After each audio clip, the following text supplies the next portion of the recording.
in part further still in the matter of Hirtie and Secretary of State for the Defence Department. Yes, Mr. Hawking. Could I just say one thing before we start? Yes. Sometimes, when your head was down and you were thinking very hard, I couldn't hear your best points. Oh, I beg your pardon.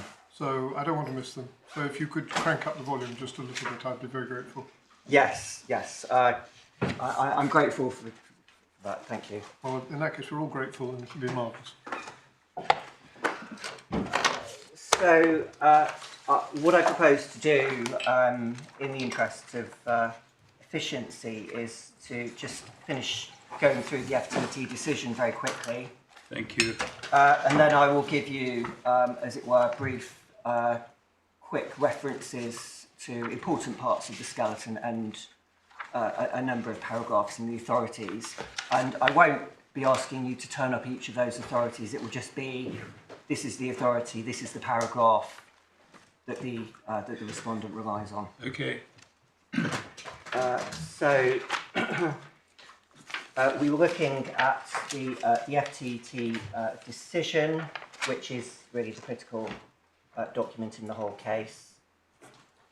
And what I would submit is that paragraphs 24 to 41, they have to be read as a whole.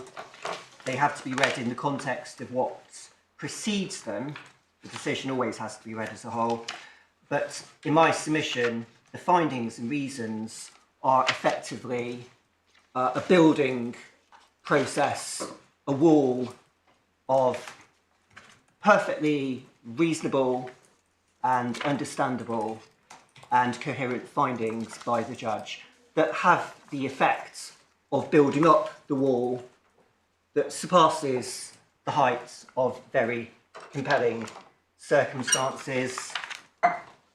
And if we look, for example, at paragraph 31, I won't read it out,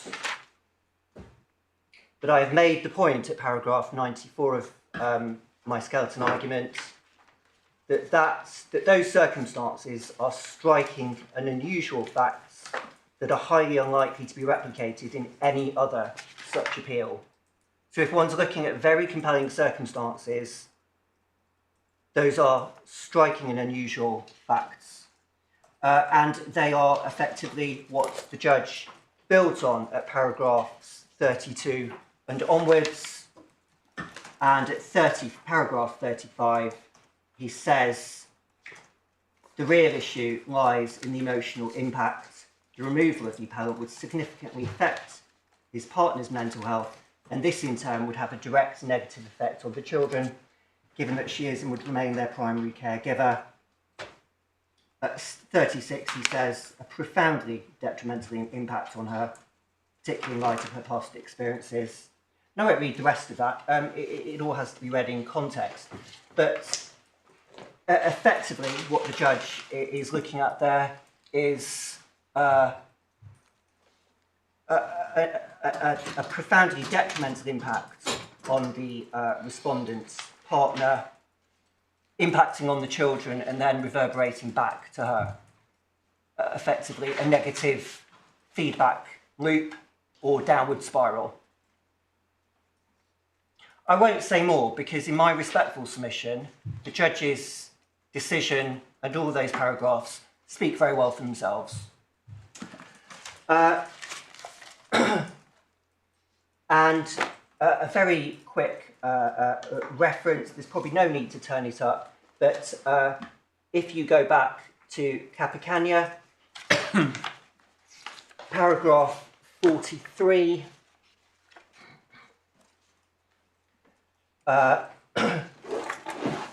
likely very compelling circumstances. He wants to go there now. Right, well, you may as well, yes. Yeah, Right. sorry. Yeah. Page number. Yeah. That's 719 of the authorities.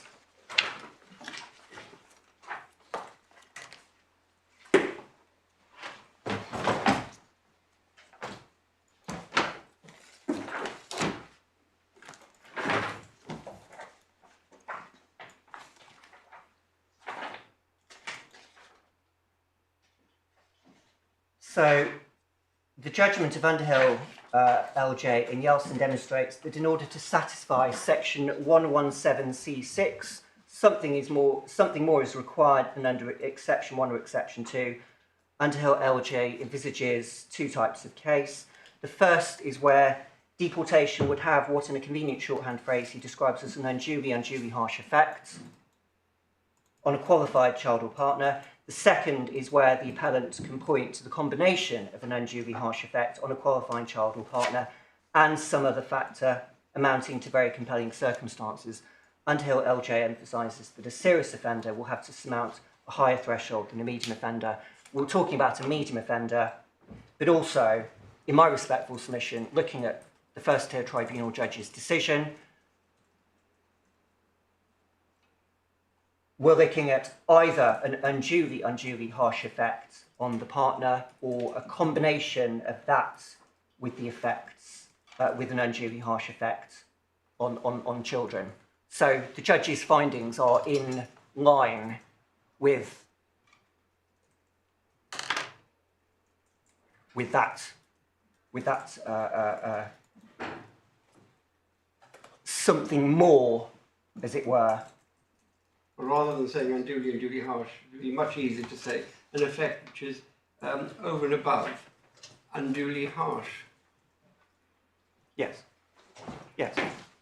Well, the judge's language at 35, 36, and 37 and 40, they meet that test.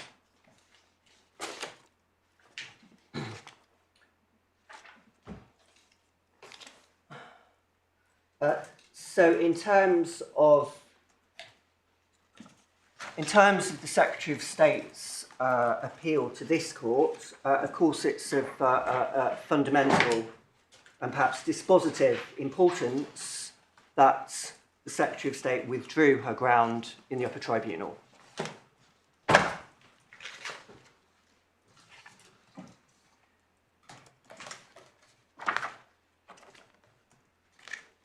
And in my respectful submission,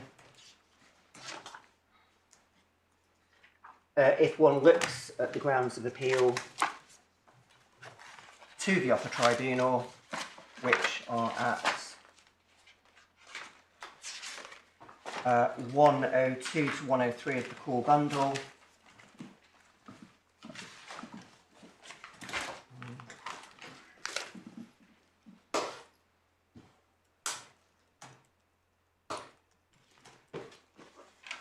and the point at 1B,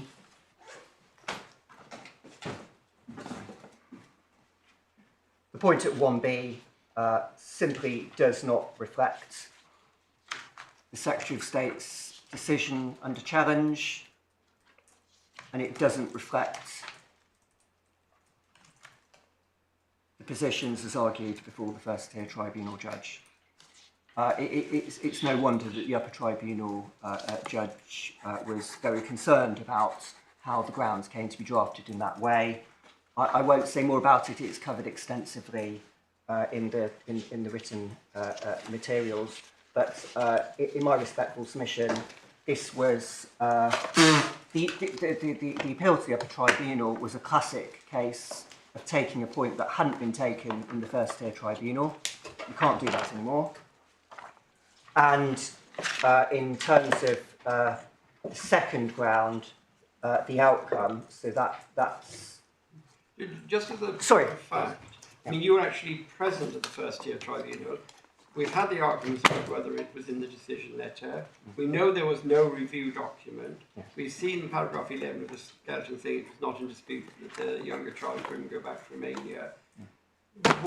Did anyone on behalf of the Secretary of State physically attempt to say to the tribunal, there is this issue, or did it simply never come up, or did the First-tier Tribunal stop them from trying to do that? Or if you don't have any recollection, don't worry. You must to be fair, yeah, it was a good time ago. To my recollection, no, because but in the context of what's come after that, no. No, okay, that's right enough. And if we look at paragraph 1D, this is the challenge to the findings. The respondent says that is effectively it's a disagreement. It's a disagreement with the judge's evaluation of the facts and the evidence that he was entitled to make, and that, as per the principle expounded by Lord Hoffman in the case I referred to yesterday, the Upper Tribunal were right to reject that.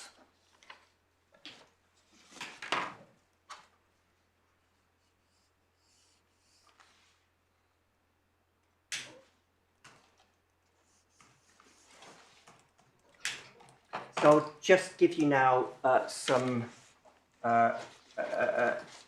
very quick references to other parts of the skeleton.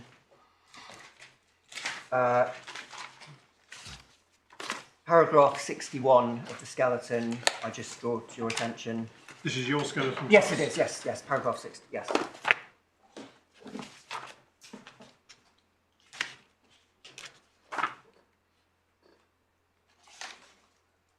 So section 11C, neither subsection 5 nor 6 nor any other subsection explicitly requires the FTT to consider in each and every case whether the relocation of the family unit would be unduly harsh. Nor did the Supreme Court in H.A. Iraq say that it did. That would have been the time to make that argument.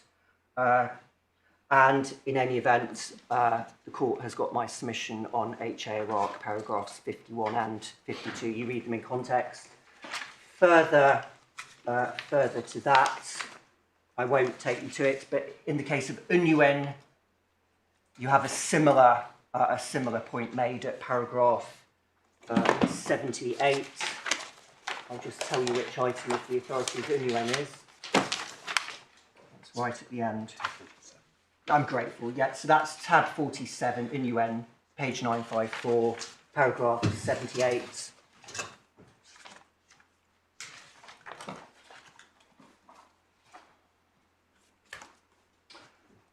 And turning now to paragraph 71 of my skeleton argument.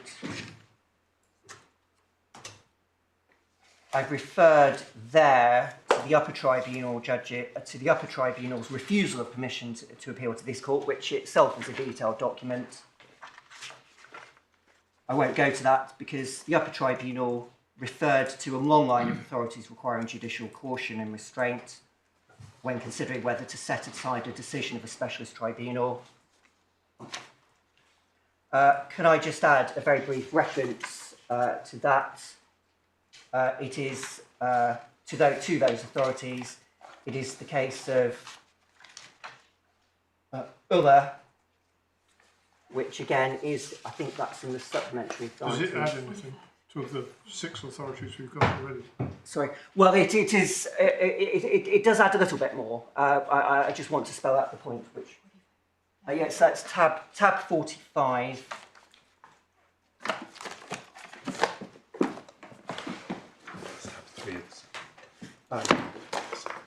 Oh, sorry.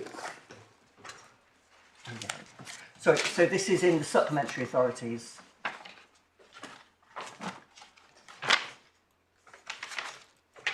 And I'll just go straight to it. So paragraph 26, Little Roman 6.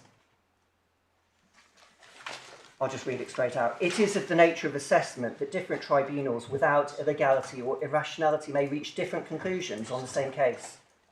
The mere fact that one tribunal has reached what might appear to be an unusually generous view of the facts doesn't mean it's made an error of law. I don't concede that this was an unusually generous view of the facts. The facts were unusual and striking in and of themselves.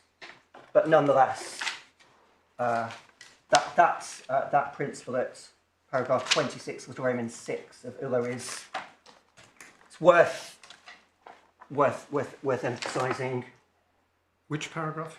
Sorry, 26, Little Roman 6.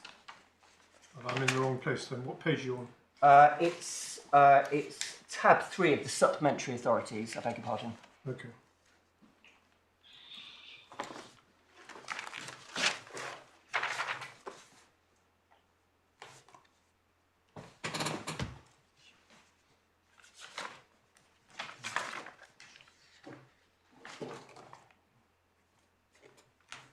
you have them? Yes. We were given it yesterday. Okay. Sorry, can you remind which it is? Yes, so that's tab 3 of the supplementary authorities. Yes. Do you have it? And it's Yeah. paragraph 26, little Roman 6.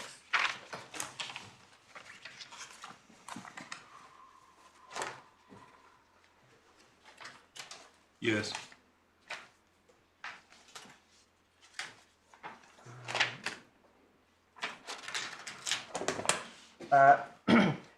Very briefly, if I can turn to paragraph 76 of my skeleton argument. You were taken by Mr. Malik to the case of Borges.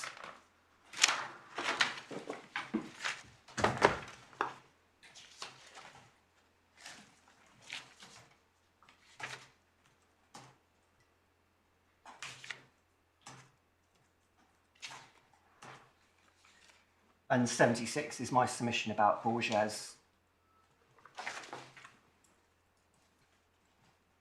The situation in Borges was not the situation in Mr. Hirtie's case. His wasn't a case in which the Secretary of State and the First-tier Tribunal were at odds over the correct legal tests to be applied.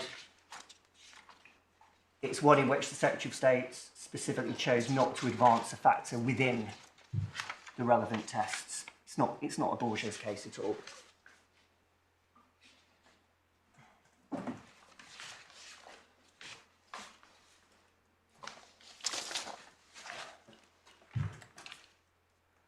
And very quickly as well, Robinson doesn't apply to cases like this.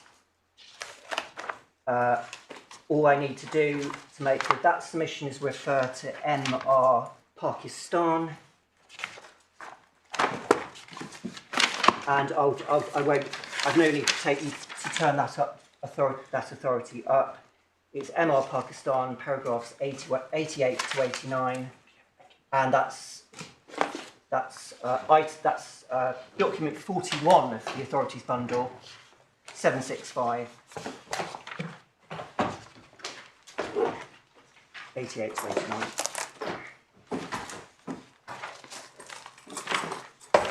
Sorry, 88 to 89. 88 to 89 of MR Pakistan. Yeah. Robinson's about refugee convention cases. It's not about the Secretary of State not advancing an argument in the First-tier Tribunal and then getting an opportunity to do it later on.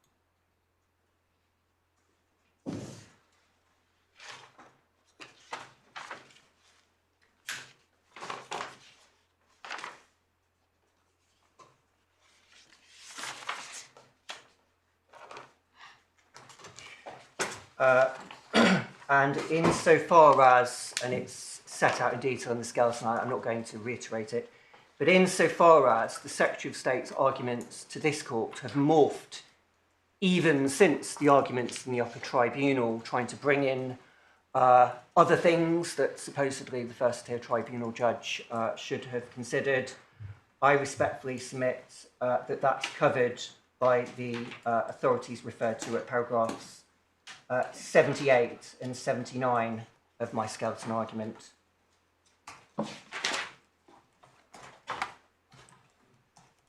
Which refer in turn to 79 to 86 in my skeleton argument.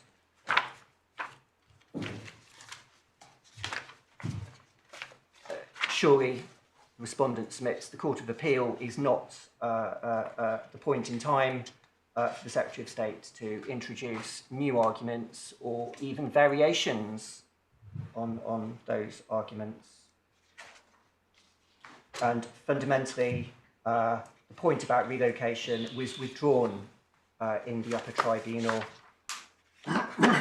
perfectly understandably and properly, the respondent submits.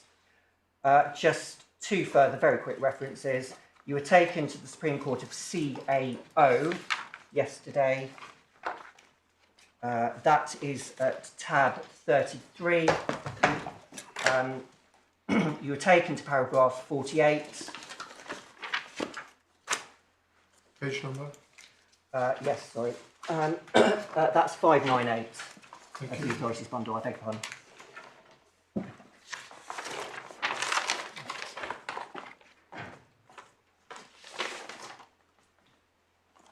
Yes.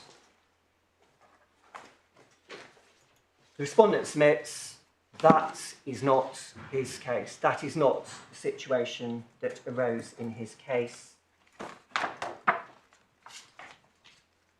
And in particular, the respondent relies on, say, the last half of that paragraph on page 599.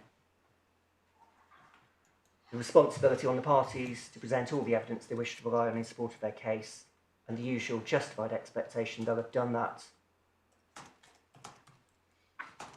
And in any event, one should look at the outcome at paragraph 101 on page 613. The FTT was entitled... Sorry, I'm racing ahead a bit. Yeah, all right. Yes. The outcome at 101 is instructive. That's on 613. The FTT was entitled to make its determination on the basis of the evidence and submissions put forward by both sides. No obligation to go behind or beyond the case presented.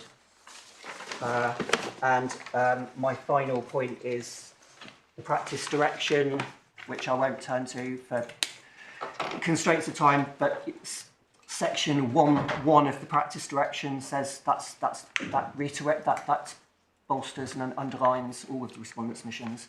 Unless there's anything I can assist your lordships with further, those are my submissions, and I invite you to dismiss the Secretary of State's appeal. In fact, to refuse permission to advance the first ground. If it's granted, still dismiss, and dismiss on ground 2 as well. Hope I've got that right.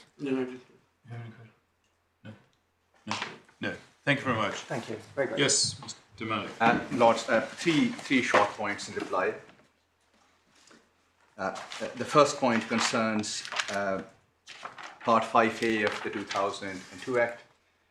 My learned friend says that when Section 117A says that the tribunal must consider the matters listed in Section 117C, that means that the tribunal must consider matters that are relevant to the issues before the first-tier tribunal.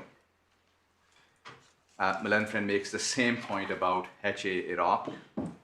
He says that where Lord Hamblen said that the tribunal will consider these matters and listed the relevant matters, my learned friend says that the obligation of the tribunal is to consider matters that are relevant to the issue that is before the first-tier tribunal.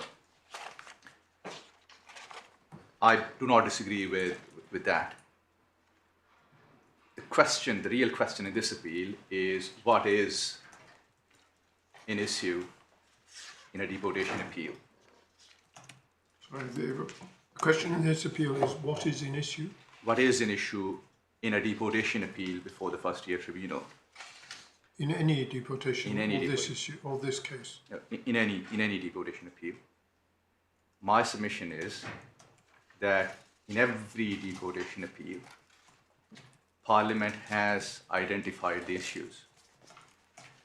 And those issues arise in every single deportation appeal where reliance is placed on Article 8.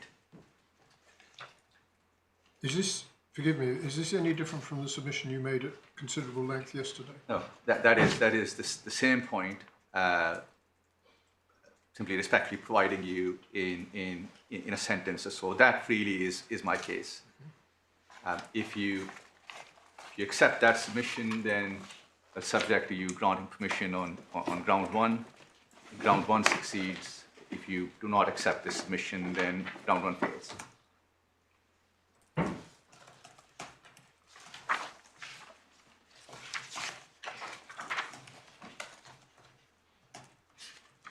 How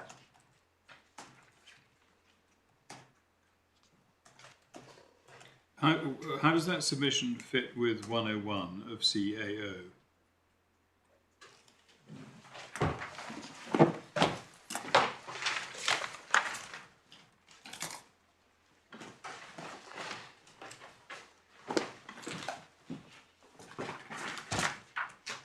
Which was directed to the FTT, directing us applying Article 8.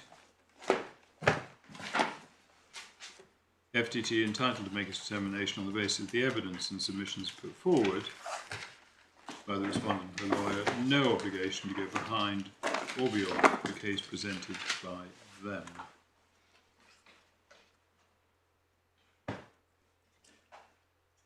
Yes.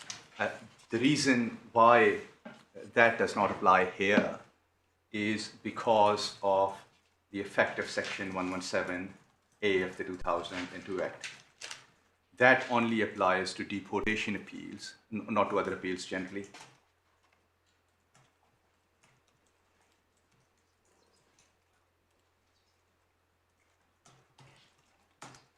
So those observations, you say, are confined to the circumstances of that case? No, well, the submission is that those observations do not assist in a deportation appeal where Parliament has legislated so as, in my submission, to identify the issue in deportation cases. Thank you. So is that your first point? That is the first one. Right. My second point concerns the balancing exercise and the very compelling circumstances test and the submissions that Moylan friend made.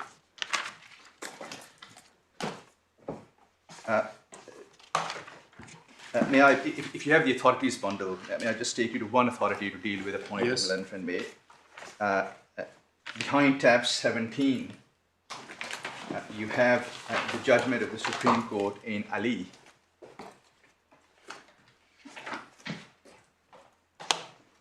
This was, the approach in Ali was adopted effectively in Hirtie, Iraq. And if I may ask you respectfully to look at page 289 of the bundle. Sorry, can you say which, which page? Page 289. Thank you. So you have a short judgment by Lord Thomas. And may I ask you respectfully to look at paragraph 83, where Lord Thomas identified the balance sheet approach. That is the proper approach.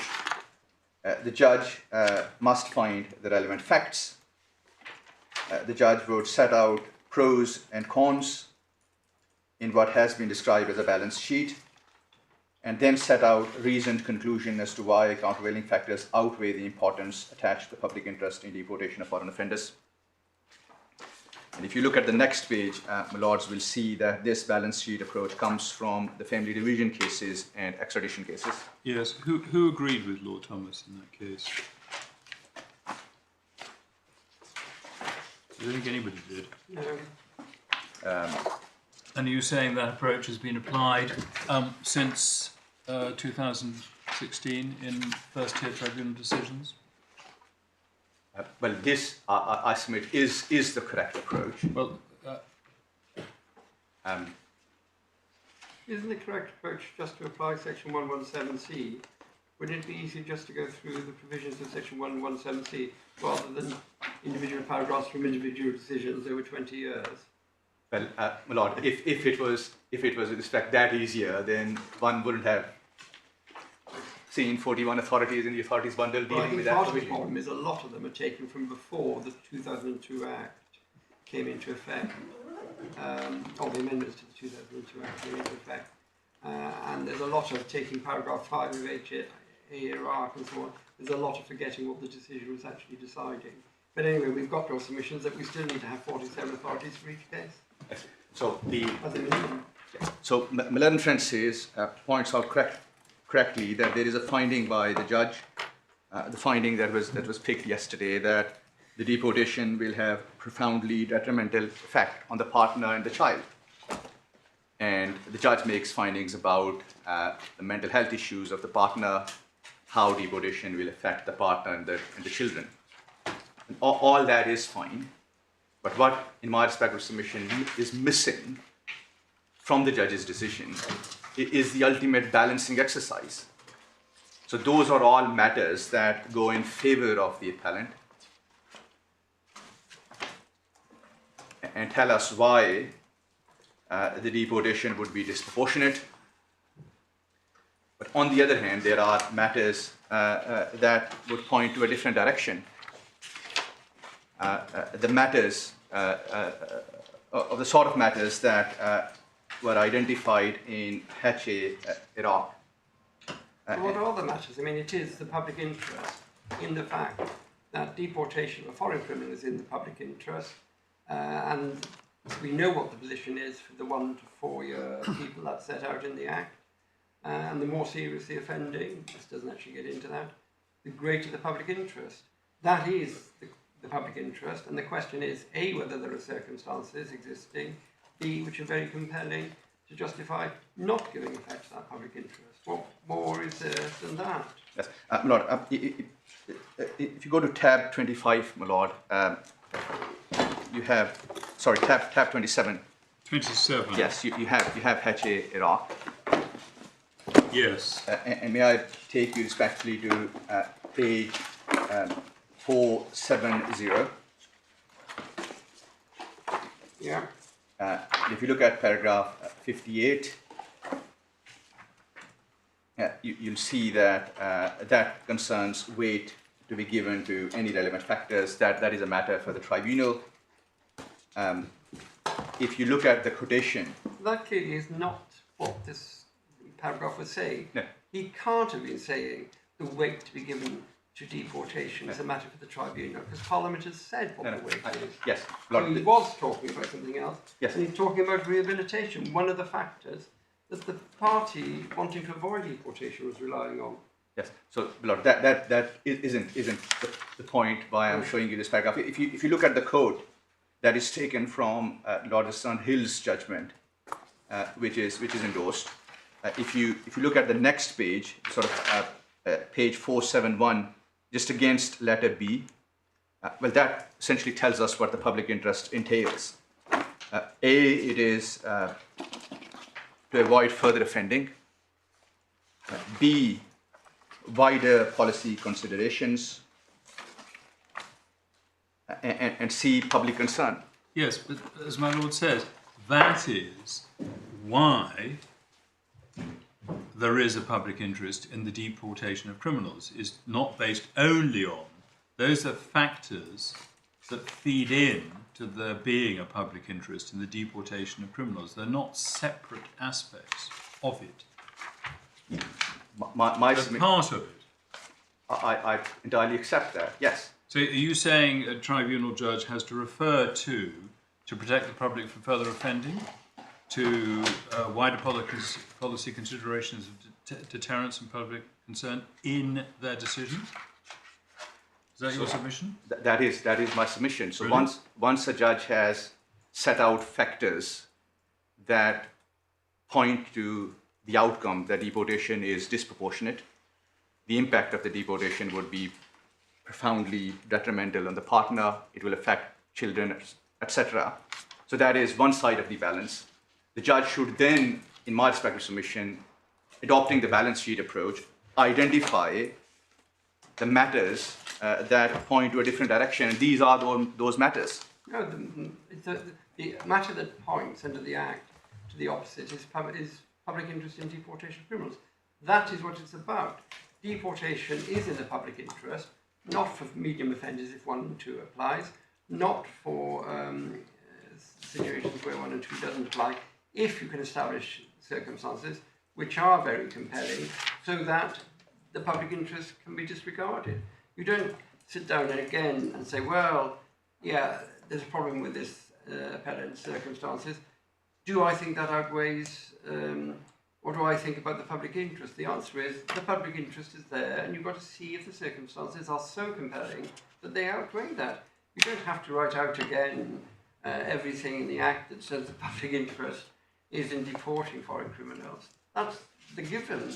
Yeah. That's why they're asking the question. No, Lord, that, I mean, of course, I'm seeking to persuade you with respect that this isn't the right approach. The right approach is the balance sheet approach that Lord Thomas identified in Hashim Ali. Can I just say the family courts do not follow that balance sheet approach. They don't solemnly set out, these are the pros, these are the cons, laboriously in every case. You can have an overarching, holistic assessment that incorporates consideration of the relevant factors. And a former judge of the family division used to talk about it. It's not a pilot having to go through a checklist before they're allowed to take off. It's not formulaic. You seem to be turning it into, or seeking to turn it into, an incredibly formulaic, cumbersome, laborious process that actually removes the element of evaluation that is so critical. If you just have a list of factors, 1, A and B, I prefer B, where does that get you? Yeah. So How does that help? You have a list of A, a list of B, these are pros, these are cons, I prefer the cons. no, and then Is that what you are saying should happen? yes. So well, Lord Thomas said that this is what. Yes, Lord Thomas, nobody else agreed with Lord Thomas, and I was asking you, is that the practice that has been followed in first-tier tribunal? If we look at first-tier tribunal decisions, do we see balance sheets being incorporated in their decisions? Lord, as you've asked me the question, the answer is yes. So in deportation, Well, you obviously have a different experience to mine. I do not see balance sheets conventionally appearing in deportation decisions. But thank you. Let's just look at the words, and this is quite important. The words of the statute, as you rightly say, are correct, and you cling to 1778. But look at the words of 17C6 to see if that involves something of the balancing exercise you are talking about. And it says, in the case of a foreign criminal who has been sentenced to a period of imprisonment of at least 4 years, the public interest requires deportation. yes. That's what it says. You don't need to know any more about the public interest. He should go. He shouldn't have done serious offending. And then you say, unless there are very compelling circumstances over and above those described in exceptions 1 and 2. What are the circumstances? Are they more than the things referred to in 1 and 2? And are they so compelling that the public interest being required deportation is overridden? That's all it's saying. It's not saying you've got discretion, you're the primary decision maker. Sit down and say, well, he's a nice guy. Well, yes, he stabbed 6 people in Tesco's, but it's not that bad. That's not what the Act is about. Lord, what you've just described with respect is not different from the submission that I'm seeking to put forward. This is the balancing exercise. But then, I think it follows from that if we were to take the view that what has been done in paragraphs 24 to 41 is in substance the exercise that you're saying should be undertaken, Then ground to then you lose yes, well, but subject to on that point. On that point. Yep. But of course, you have my submission on perversity and adequacy of reasons. But if you take the view that that is balancing exercise, Thank you. then, Yep. then I've asked you too many questions already this morning. We need to move on. Thank you. Okay. That was your point 2. Yes. So point 3. Yeah, my third point concerns the withdrawal of ground 1 before the Upper Tribunal. Yes. May I respectfully take you to page 115 of the core bundle.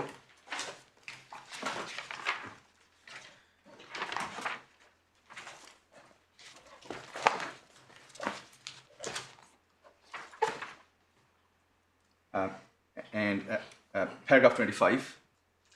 This is where the Upper Tribunal says that grounds were imprecisely drafted. There was lack of clarity, and those who draft the grounds must be diligent to ensure that they are clear and precise. That, with respect to the fair criticism, I accept that grounds were imprecisely drafted. But you'll see from the discussion at paragraphs 14 to 24 that the judges in the upper tribunal did not simply knock out this ground on the basis that it was withdrawn or it wasn't properly pleaded. They dealt with the ground and dismissed it. They dismissed it on merit for all sort of reasons that Moylan and Friend seeks to put forward, that this was a new ground in the sense that it wasn't raised in the decision letter, and the judge in the first-tier tribunal was not obliged to consider the go scenario at all. So when you're deciding whether to allow the Secretary of State to make this point, you're considering the request in the context that the upper tribunal has dealt with that ground on merits. And where the upper tribunal has dealt with the ground on merits, in my respective submission, it is appropriate for this court to deal with the ground on merits. If the court takes the view that it's not a good ground, then the court, of course, will dismiss it. But I do ask my lords to grant the Secretary of State permission to advance the ground. I have, in my opening submissions, referred you to the transcript of the hearing at the Upper Tribunal. I do respectfully ask you that when deciding whether to grant me permission to advance this ground, to consider that transcript again. The judges in the Upper Tribunal did not simply say to the presenting officer that, the grounds are imprecisely drafted. There was lack of clarity in the grounds. The judges said that the grounds were misleading. You need to speak to your team leader, and also suggested that the author of the ground may have to attend to explain the position before the president. And then at the end, this is page 113, the judge says, so I presume that ground 1 is withdrawn. And the presenting officer at that point, respect had enough, and she says, yes, right. And that isn't the finding that the Upper Tribunal made. The Upper Tribunal did not say that in the decision that the grounds were misleading. And that was the premise on which the ground was withdrawn.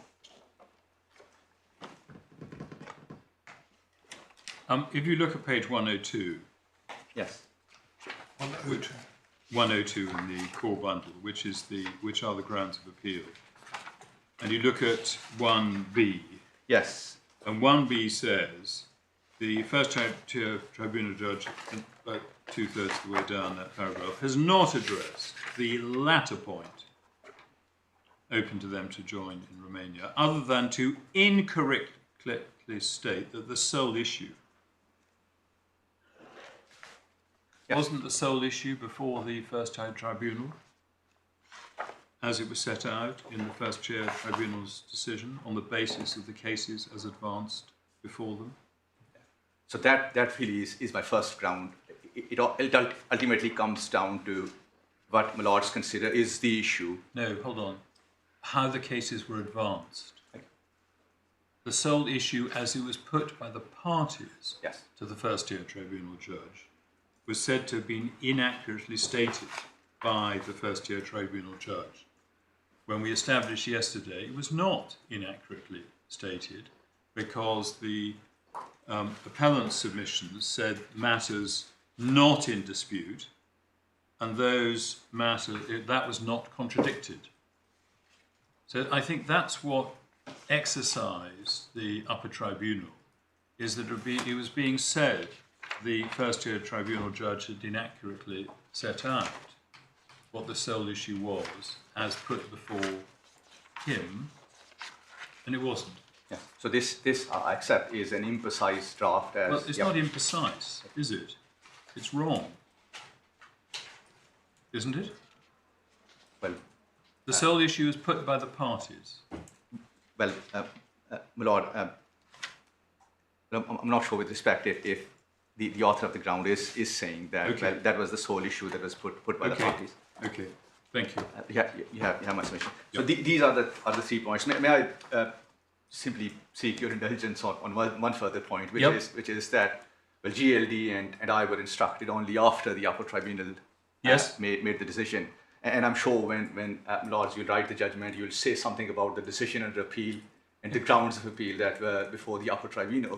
So may I respectfully invite you to at least consider making that clear that neither GLD nor I was responsible for drafting Absolutely, these yeah, grounds. okay, yes, thank you. Anything else? No, anything else? No, thank you. I'm grateful.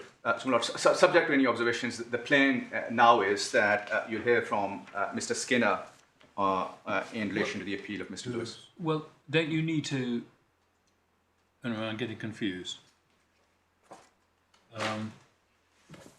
Aren't you the appellant Yes. in Lewis? Yes, so Mr. Skinner is Oh, instructed Mr. by- Skinner, I'm Yeah. terribly sorry. Mr. Skinner, I'm very, very sorry.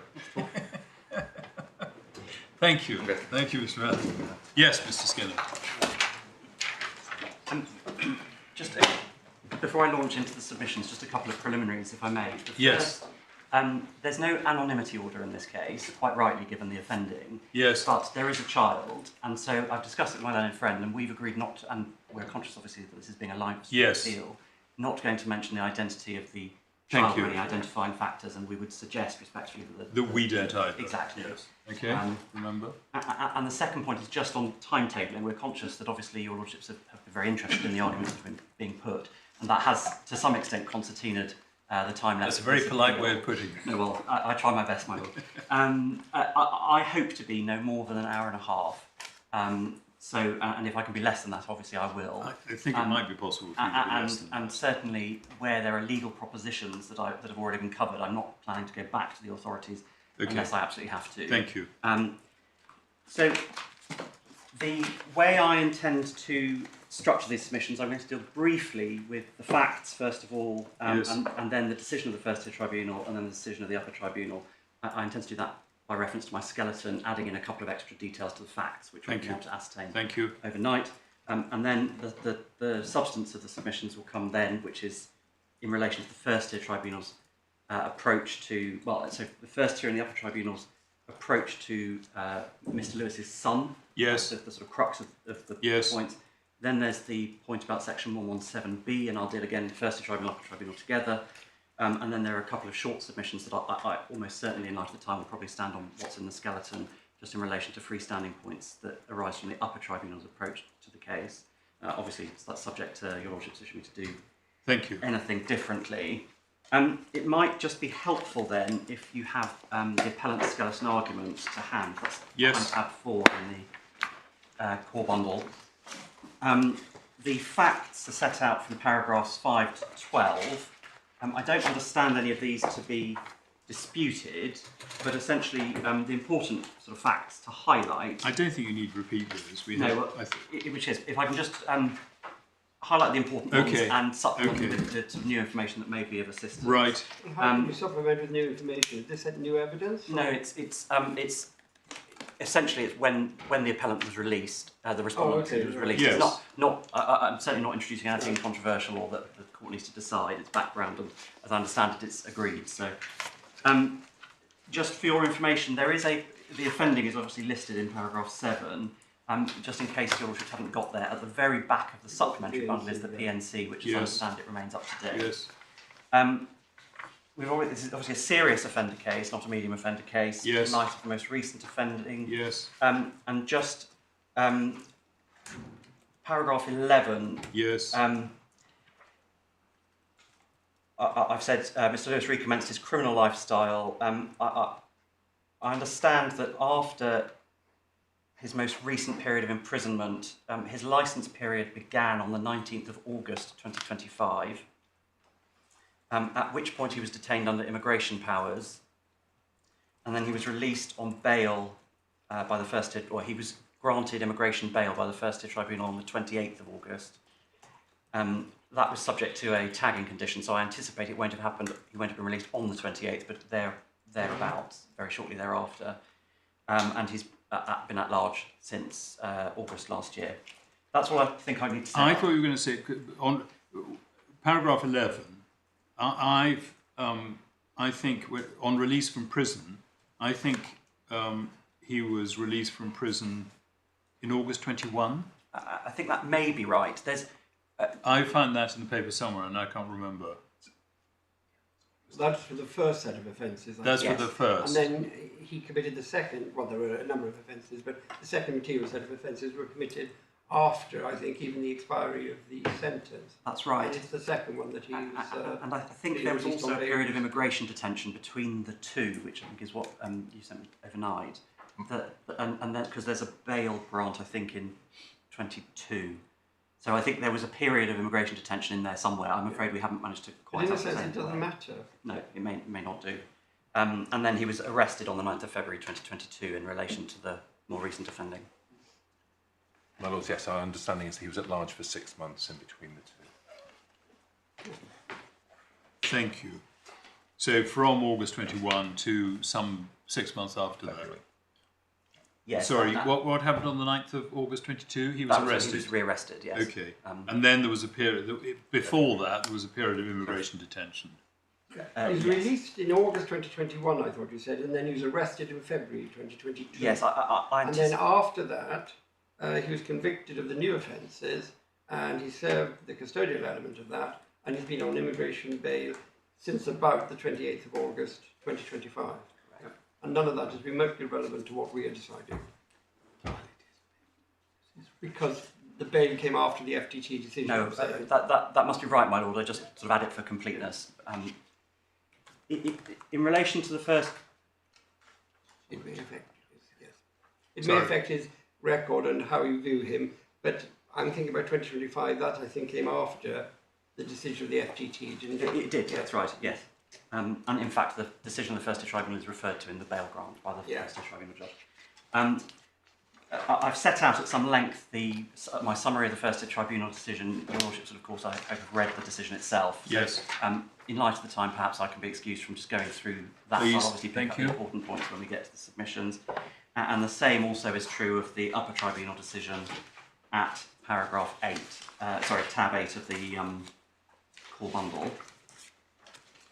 Turning then to submissions in relation to the treatment by the First-tier Tribunal of Mr. Lewis's son, can I make the following submissions on the law? And as I say, I'll canter through these as quickly as I may. Obviously, in relation to a serious offender such as Mr. Lewis, you need the very compelling circumstances over and above. 2 points in relation to that I would emphasise. The first is the height of that threshold, and you've been taken to HA 48 to 50. I would just emphasise that the one paragraph that you weren't taken to is just the citation at 48, which refers to it as a pressure valve. I mean, it's another way of saying the same thing, that the threshold is a very high one. Yes. Capicania at 43, Majera, paragraph 11. You've been taken to those, I'm not going to go back to them, but that's the unduly hard, etc., etc. Sorry, Capicania was paragraph? 43 is what I've got in my And Majera was? Paragraph 11. Yeah, thank you. And the second sort of feature that I'd emphasise about the very compelling circumstances test is that it is a full proportionality assessment. You see that from paragraph 47 of HA Iraq, and in which you have to weigh the interference of the Article 8 rights of the deportee with the public interest in deportation. Now, in my submission, it follows from that in that one's conducting a full assessment, that where there is a child involved, one has to conduct a best interests assessment in relation to that child. Again, I won't turn it up, but it may be relevant to note, you'll have seen the bullet points of factors at paragraph 51 of HA, taken from the Uwain case in Strasbourg. One of those factors that is approved as being a relevant fact is the best interest of the child in a proportionality assessment, which is then obviously that is concerned with the section 1176, 1176C6 test. Yes, I'm a bit puzzled by that in one sense, is that if you look at exception 2, it's the question of whether or not deportation, the effect of deportation on a child would be unduly harsh. That will incorporate, insofar as appropriate or relevant, a best interest assessment. But it isn't a separate best interest. You don't do unduly harsh and then, oh, then I'm looking at welfare best interests. No, I accept that in assessing whether or not somebody's a deportation is unduly harsh on a child, you will necessarily have to consider their best interests, and I'm not suggesting that you have to have a heading that says best interest and a paragraph in it, as provided that those best interests are dealt with in substance in the assessment of the case. Yes. You were taken also yesterday to paragraph 52 of HA, which was the point about the weight to be given to the various authority factors being matters for the national authorities. Yes. Again, I don't... legislation. Well, and so that's the point I was going to make, that in this context, Parliament is a national authority, and Parliament has specified in Part 5A of the 2002 Act the sorts of matters that it considers, in its wisdom, should and should not be given weight. And I'll come back to this in relation to 117B in due course, but for the purposes of the submissions in relation to the sum, it's important in my submission to recognise that in exception 2, the unduly harsh exception, weight is effectively to be given. It's expressed not as weight but as an ultimate conclusion, but ultimately that's Parliament saying that if these factors are met, then the weight is sufficient to get over the threshold. So it is still a weight condition, as it were, that not only does the effect of removal on a child have to be unduly harsh, but that's a particular class of children, namely a qualifying child, either a British citizen, a child of a refugee, or a child who's been here for more than 7 years, and that has to be a child in respect of whom the relevant appellant has a genuine and subsisting parental relationship. Has. Exactly, has a present and genuine and subsisting parental relationship. Yes. So that's the important point for my submissions, is that that's not to children to whom a prospective deportee does not have a genuine and subsisting parental relationship, but who might develop one in the future. Well, that's the whole and short point, isn't it? He's not a qualifying child, but leaving that to one side. He may be British, actually. I actually don't know the nationality of the Okay, child. he's British, but assuming he's a qualifying child, the starting point for the exception is genuine and subsisting. That doesn't apply strictly in the case of somebody over 4 years imprisonment. It's got to be something over and above a genuine and subsisting relationship. So if you break that, it's worse. But here, I thought the simple point was, it's less than, it's not over and above, it's less than. That's a simple point. I think that's right. I mean, I want to be slightly careful not to submit that you have to go over and above every one of the 3 criteria in section 1, in exception 2. So it doesn't have to be over and above a genuine subsisting relationship, over and above 7 years, and over and above unduly harsh.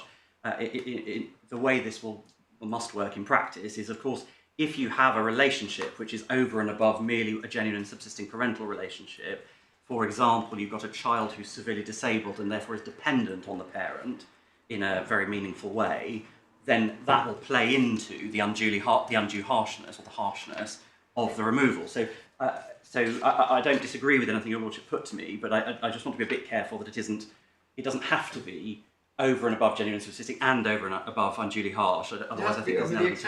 It does, and precisely. the exception applies when it's unduly harsh to take somebody from a genuine and subsisting relationship with a qualifying child. Yes. If there's no relationship. But for example, you could have a non-qualifying child, so a child that's been here for 5 years, but who has the level of dependency that I was just describing, and for whom it might be unduly harsh. Yes, but we're dealing with an appeal on the facts. No, of course. But just to deal with the general proposition that was put to me, I mean, I don't really disagree with anything your lordship said, but I just want to be a bit careful, because it doesn't have to be above and beyond each of the 3. No, over and above. yeah. Each. Over and above the exception. Yeah, but the exception taken as a whole, exactly.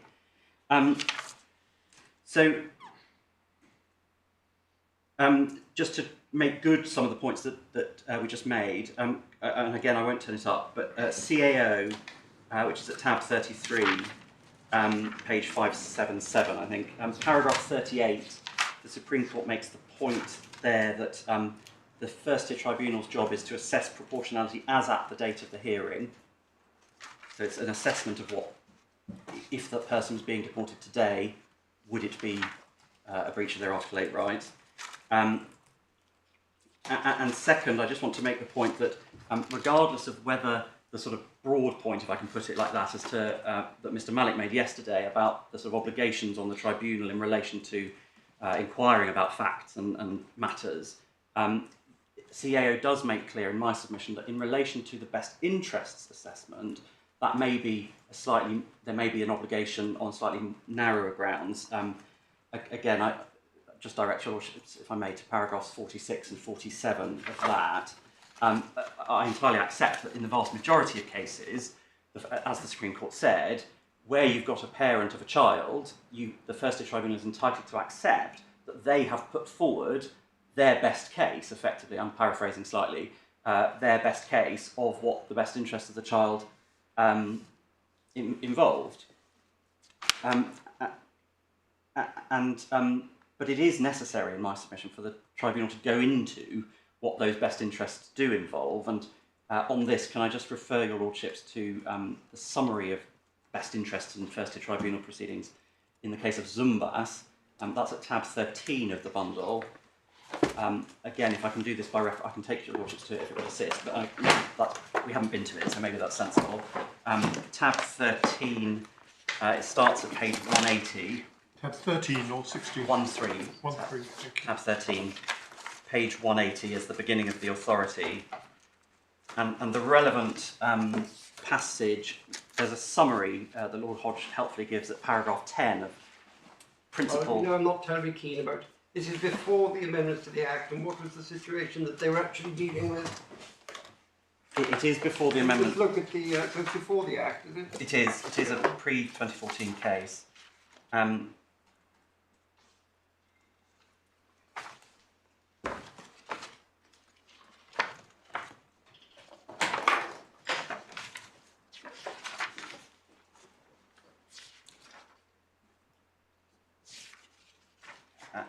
the paragraph, the propositions I would rely on in particular are propositions in paragraph 10, propositions 1, 2, 5 and 6 of those 7 propositions.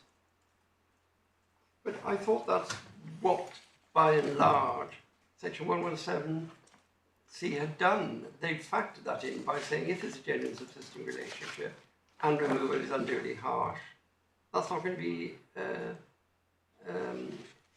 right to deport in those circumstances. They're not saying do that and then go on and ask again. Well, that's right, but when one comes to section 117C6, the fact that the tribunal might have found that there was undue harshness doesn't necessarily get you to the undue harshness. So it may be, I'm not saying it is in every case by any means, but it may be necessary to come back and consider whether the best interests, obviously you don't have to repeat the It's got to be over and above. I mean, you've got to look at the words of the Act. But I mean, I'm still puzzled at the relevance of this to the facts of this appeal, because this isn't a case where he would have met the exception if it had applied. It's where he wouldn't have met it because he's got no relationship with the child, and if he's had no relationship for 6 years or whatever it was, hard to see how Parliament contemplated or that a tribunal would find that it was unduly harsh to sever a relationship which didn't exist. I mean, certainly you'll have seen from my skeleton that the way I've put it is effectively in 3 ways, but effectively I say that the First-tier Tribunal had an obligation to assess the best interests of this child.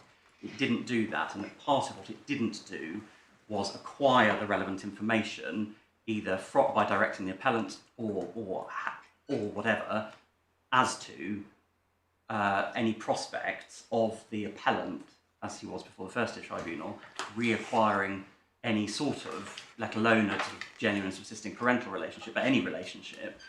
Now, the point that's made against me is what the First-tier Tribunal must have, in substance, considered the best interests of the child. That's a point that's put against me. Now, my submission on that is effectively, well, if it did, then it was a perverse conclusion, because there was simply no material I say the First-tier Tribunal was faced with a choice, effectively, when one looks at what CAO says about its powers to acquire more information in relation to the best interests of the child. It either could have chosen to require the appellant to provide further information, or directed it to provide evidence of the previous family proceedings, none of which have been provided, all that sort of information. Or it could proceed, as the Supreme Court said was also legitimate in CAO, on the basis that the information that the father had put forward in his appeal was the best evidence of that relationship. And if that's, and I don't criticise the FTT for effectively adopting that approach, it doesn't actively consider the choice, but that's no part of my ground.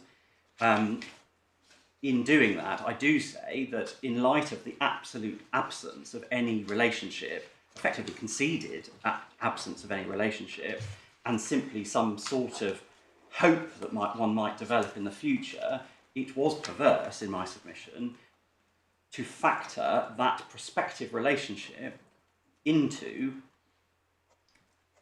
the assessment of whether there were very compelling circumstances. Well, I've got another problem which Mr. Tarico will deal with.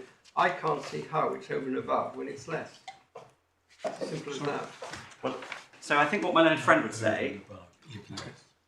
Sorry, yes. I think what my learned friend would say to that is it doesn't have to be over and above in respect of each factor, and this is a case, I accept, where the First-tier Tribunal looked at matters cumulatively, one aspect of which was the child, and then there were the mental health and other aspects that the First-tier Tribunal... Just on the child at the moment. No, of course, but it's the very compelling... I accept that it's the very compelling... The circumstances which are said to be very compelling, which cumulatively have to be above the exception. So I can't, I think, make good the point that if the only thing in this appeal was the child, then Your Lordship would be entirely right. That on the facts of this appeal, it would then be a case where it's less, not more, and how can that possibly be within section 1176? There's no severing of a relationship. There's no relationship. No, precisely. Even if the exception applied, it wouldn't be met. So what's the factor over and above the relationship? Well, so the tribunal's conclusion, in fairness to it, was that the combination of factors... Yes, but we're just dealing with one factor, and if you say I reach a decision for three factors, and one of those is not legally capable... Well, that's the end of it. Whether you reach the same decision with the other two factors, you'd have to see. But I'm slightly I agree with that. Why you want us to say the tribunal should have assessed how good it was for the son to live with a drug dealer and things, which is what you say in your skeleton argument. It doesn't seem to arise. And... Well, if Your Lordship's are of the view that, in fact, there was an assessment, it just was a perverse one, then that's my third submission in set out in my skeletons, and I accept that if that's right, there are two possibilities here. Either the First-tier Tribunal didn't conduct any sort of best interest assessment of the child, or it did. If it did, it was perverse. If it didn't, it was an error not to. Okay. My submission is that a fairer reading of the decision was that it just didn't carry out that assessment, and that's why I go down the route that it just didn't carry out the assessment that it was required to carry out. Now, I might be wrong about that, but if I am, then I get home on perversity. I would... You keep using the expression best interest, but is your submission that there was no assessment of whether the effect of deportation would be unduly harsh on the child? No, there's no assessment at all. If one... Sorry, just a... And even if there had been, the end result of that assessment can only have been that although, or the best case for the appellant or respondent is that although it may be unduly harsh, it doesn't qualify under the exception for other reasons. I would go a bit further than that and say there's on the facts that were conceded that there was no relationship. It can't have been on. It wouldn't be on. We wouldn't even have got to unduly harsh. But broaden it a fraction where there's sorry, I didn't quite... broaden it a fraction. Yeah. So that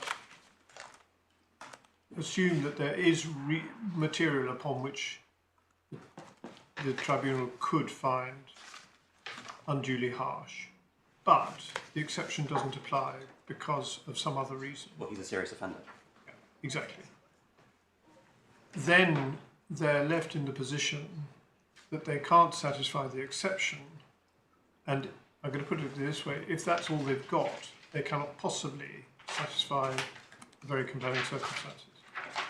That's the framework, isn't it? It is, subject, just to go back to this cumulative point, that I appreciate that the premise of the question was if that's all they've got, then certainly I say that there's but nothing. how could logically a set of circumstances cumulatively which don't satisfy an exception constitute something way beyond an exception? So the way is that the factors that one can take into account in conducting the proportionality assessment under section 117C6 are broader than the factors that are, obviously a lot of the factors are within the exceptions, but there are factors that are outside of the exceptions. There may be, but this isn't one. No, I mean, I agree with that. At least not in we respect. haven't got the very sad case of a Down syndrome who's 18 and the mother has died and the deporting criminal has got to look after her. We're dealing with a situation where the purpose of exception 2, and it assumes that it's harsh by definition, because it says you won't deport if it's unduly harsh. So you know the child is going to suffer, and what you're looking at is it unduly harsh because you're severing a subsisting relationship. But if there's no relationship and you're not severing anything, looking at that alone, and forget cumulative, I mean, at the moment I'm struggling to see what you're arguing about. Well, what I'm trying to avoid is the court going further than it needs to and treading into a potential error, which is that in this case it was a cumulative effect case. Yeah, we understand. That. We really will remember that. Actually, we'll deal with each one. And if we find the other two are absolutely fine, but this one is wrong, we'll have to say that. And there are circumstances where you can be satisfied they'd have come to the decision for 2/3 of it, but not for this third. So we well understand that. Okay. In which case, can I just make good the point that I was about how to read the decision of the First-tier Tribunal? Yes. The point I just want to make is that, firstly, when one reads it, the natural reading is that the assessment was made sort of solely through the lens of what the effect would be on the father, not on the child. And so one sees that, I'm just going to give you paragraph numbers, paragraph 84 and the end of the quote from the expert at 95. Sorry, hold on. 84. Let me make sure I'm giving you the right... Genuine wish to re-establish. Exactly. Yes. And then paragraph 95, you see the quote from the doctor, I think the medical expert, and at the very end you see in some yes. were Mr. Lewis to be deported, evidence suggests that he would find it very difficult. Yes. And then I would just note that the doctor appears to be under a misapprehension that there is a very notably close relations that he's seeking to maintain, but I mean that's a side point. Yes. And the second point is that obviously if a finding about best interest is not a binary assessment, it's obviously qualitative, and there's nothing in here that even if there were an assessment, there's nothing to suggest that any quality of the relationship between the father and the child is assessed at all. Well, I'm sorry, I mean, I've read the decision, I'm looking at paragraph 77. I accept the evidence, 2/3 of it down with the appellant stepmother who was affected with his mother. She described the bond that the child had with the appellant, which she says is the father and is the father. The visits to the home and the genuine wish on the part of the appellant to rekindle the relationship. She stated that the current impediment is his imprisonment. And he goes on to say, I find that the appellant supported by his stepmother as a genuine wish to follow. So we know he's assessed what the situation is. There was a real bond between 2018 and 2019. We've seen the photographs. The problem is he hasn't seen the child for 6 years.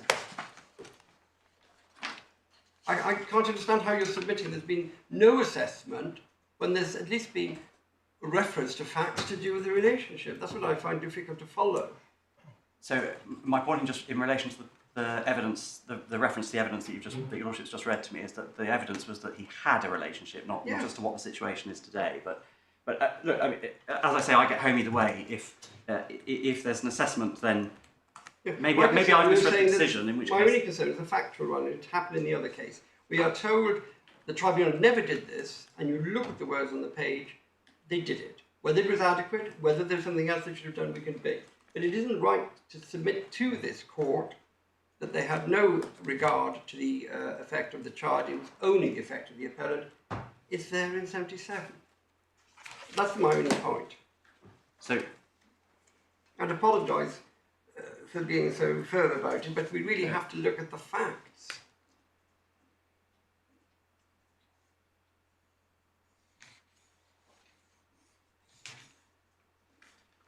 Well, I see the point. My submission is that when one reads the decision as a whole, there's simply no assessment. All we have there, at the highest, in relation to the child, is she described the bond that the child had. Okay, I think that's the height of the assessment. I think I can move on. Yes.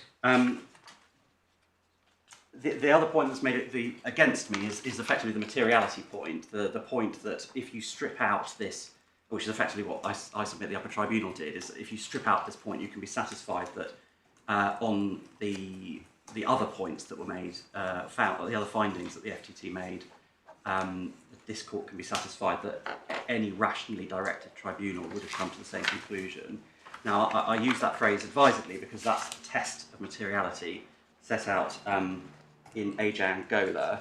Can I just, so that you have it, just turn it up? It's tab 14 of the authorities bundle, page 205.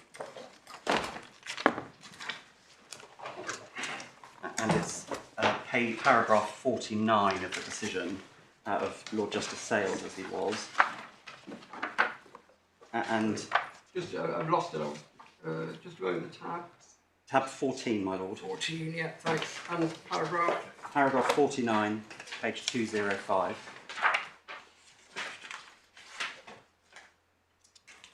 And you'll see His Lordship says there are two categories of case in which an identified error of law by the First-tier Tribunal might be said to be immaterial, and then it's only the first that's relevant here. If it is clear that on the materials before the tribunal, any rational tribunal must have come to the same conclusion. And then the second is about where it in substance applies a legal test that it hasn't referred to. That's not this case. And that is obviously a very high bar for immateriality. And it's simply one that, in my submission, this tribunal, this court, excuse me, cannot possibly be satisfied is met on the facts of this case. I accept that if I'm right, this has to go. I can't go the other way and say that this is obviously a case that no rational tribunal could have found in the appellant's favour on the other factors. So you're saying rehearing? It has to go back for a rehearing, and that's agreed with my learned friend. Thank you. We need to decide if you're right. We don't know yet whether it goes to the Upper Tribunal or the First-tier Tribunal. That's right. Because it's already taken many years since the deportation order, and it may be sensible if you're right. If you're not right, it doesn't matter. Then of course the respondent wins, whether it's the Upper Tribunal or the First-tier Tribunal. That's right. I mean, the power that the Upper Tribunal exercises, which this court then has, is obviously to either redetermine it in the Upper Tribunal to remit under Section 12. The general practice of the Upper Tribunal is where there's a fact-finding exercise that is more than minimal, it goes back to the First-tier Tribunal as a sort of expert fact-finding tribunal. But we could simply remit it to set us, if you're right, if you're wrong, then the respondent wins. If you're right, it would be setting aside the decision of the First-tier Tribunal, setting aside the decision of the Upper Tribunal because they should have found an error of law, and we could remit it to the First-tier Tribunal for them to remake the decision, and they would share the facts, as often happens. Yes, either the First or the Upper Tribunal could redetermine. So it could be the Upper Tribunal. It certainly could be. My submission would be that because this would require a degree of fact-finding, the First-tier Tribunal is probably the most natural place. But the Upper Tribunal does fact-finding when it remakes all the time. I can't follow the logic. It does, but the general practice is for the Upper Tribunal to rehear when there's limited fact-finding rather than a complete de novo appeal. That isn't it's a discretionary decision, and I'm not by any means suggesting that there's only one right answer to the exercise of that discretion. It's really a matter for your lordships. But that's the general practice in the tribunals. Thank you. Yes. Sorry, I'm just going to. Can I just? I've yes. covered quite a lot of this already, yes. so I'm just going to make sure that. I should just deal with the point that's made against me that it would be inevitable had the judge assessed best interests or assessed the prospects of re-establishing this relationship that the family court would have ordered and is presumed that there will be some sort of development of relationship by virtue of Section 2(1)A of the Children Act. In my submission, that's a red herring because the tribunal and the family court are doing different things. and it's not for the first-tier tribunal to second-guess what the family court's going to be doing. I think, in fact, Your Lordship dealt with the sequencing case. Precisely this question. Exactly. So, so in my submission, the role of the first-tier tribunal is not to be thinking about what the family court's going to be doing. It's assessing, as I think Your Lordship said. I forget now. I apologise for the name of the case, but Ahmed? In Ahmed, exactly. The role of the first-tier tribunal is to assess the best interest in relation to the deportation as at the date of the hearing before it. So, so my submission on that is effectively it's a red herring. Doesn't really take anything anywhere. And in any event, you'd have to be satisfied that the AJ Angolo materiality tests were met by virtue of that, and it's such a high threshold that the court can't be.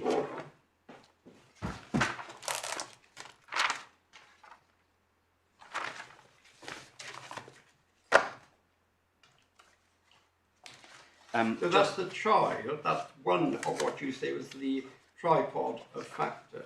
Yeah. So do we then need to look at the other two? Well, so my submission is that, of course, the court has to look at the first-tier tribunal's approach to the other factors, but in my submission, it cannot be said that those other factors on the tribunal's findings, any rational tribunal would have found that there were very compelling circumstances over and above the exceptions, such that you can strip out the child. That's the materiality factor. I'm putting that to bed now. I thought we dealt with that. Fine. Are we going on for you to deal with whether or not those factors are or not properly assessed? Or so there's no ground in relation to the assessment of those other factors.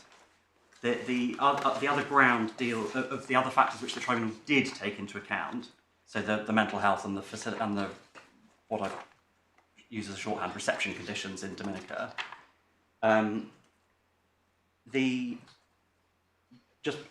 The other factors that I say that the first-tier tribunal didn't but should have taken into account are the section 117B factors. Just before turning to that, I appreciate that the focus of this court is, of course, on the first-tier tribunal. Can I just very briefly deal with the upper tribunal's approach to the son, just to sort of finish that issue off? Yes. The critical paragraph in my submission is paragraph 22 of the upper tribunal's decision. That's on page 65. I don't ask you to turn it up now. Upper Tribunal found that there would be a sufficient basis to find very compelling circumstances even without the intended relationship with the son, and my submission on that is that that's an impermissible approach, because that's effectively a finding that the tribunal would have been entitled to find that there were very compelling circumstances over and above, but the appropriate approach is to find whether they were required, whether any rational tribunal would be required to find. And I don't really disagree with the Upper Tribunal's assessment that a tribunal could potentially have found in the appellant's favour, but I don't need to go that's irrelevant. That's not the right legal question that the Upper Tribunal was required to ask. The question isn't the entitlement, but whether it was required so that the only outcome would be that Mr. Lewis won his appeal, and therefore the redetermination would have been pointless. So I say that the Upper Tribunal erred there in its assessment of the materiality of the error. It sought to do what Lady Justice Elizabeth Lang has said is impermissible in the case of ASO, which is to take a blue pencil through the issue that you say in respect of which there's an error, and it's inappropriate to ask whether what's left could be sufficient. The question is, you have to ask whether it must or would be required to be sufficient. Just for your note, it's paragraphs 43 to 44 of ASO, and that's at tab 30 of the authorities bundle, page 528. That, I hope, deals with the Upper Tribunal decision. May I ask one question about paragraph 24? Of the Upper Tribunal decision? Yes, page 65. Our finding that the decision whether there were very compelling circumstances that outweighed the public interest was a finding of fact open to the judge to read. Now, the circumstances, what are the facts? Clearly it's a question of fact. What the relationship with the child? What was his mental health? What were the conditions in Dominica? I understand that those are questions of fact, but surely whether they're very compelling is a question of evaluation and to be assessed by reference to the statutory framework. Correct. So those things are matters that the tribunal should have considered on appeal. I completely agree with that.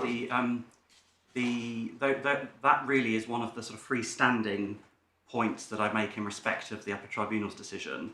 In my respectful submission, the tribunal has misunderstood its role in considering whether or not the First-tier Tribunal erred in law. It plainly, in determining whether the tribunal erred in respect of the application of a legal standard of the correct legal standard to the findings of fact in relation to mental health, etc.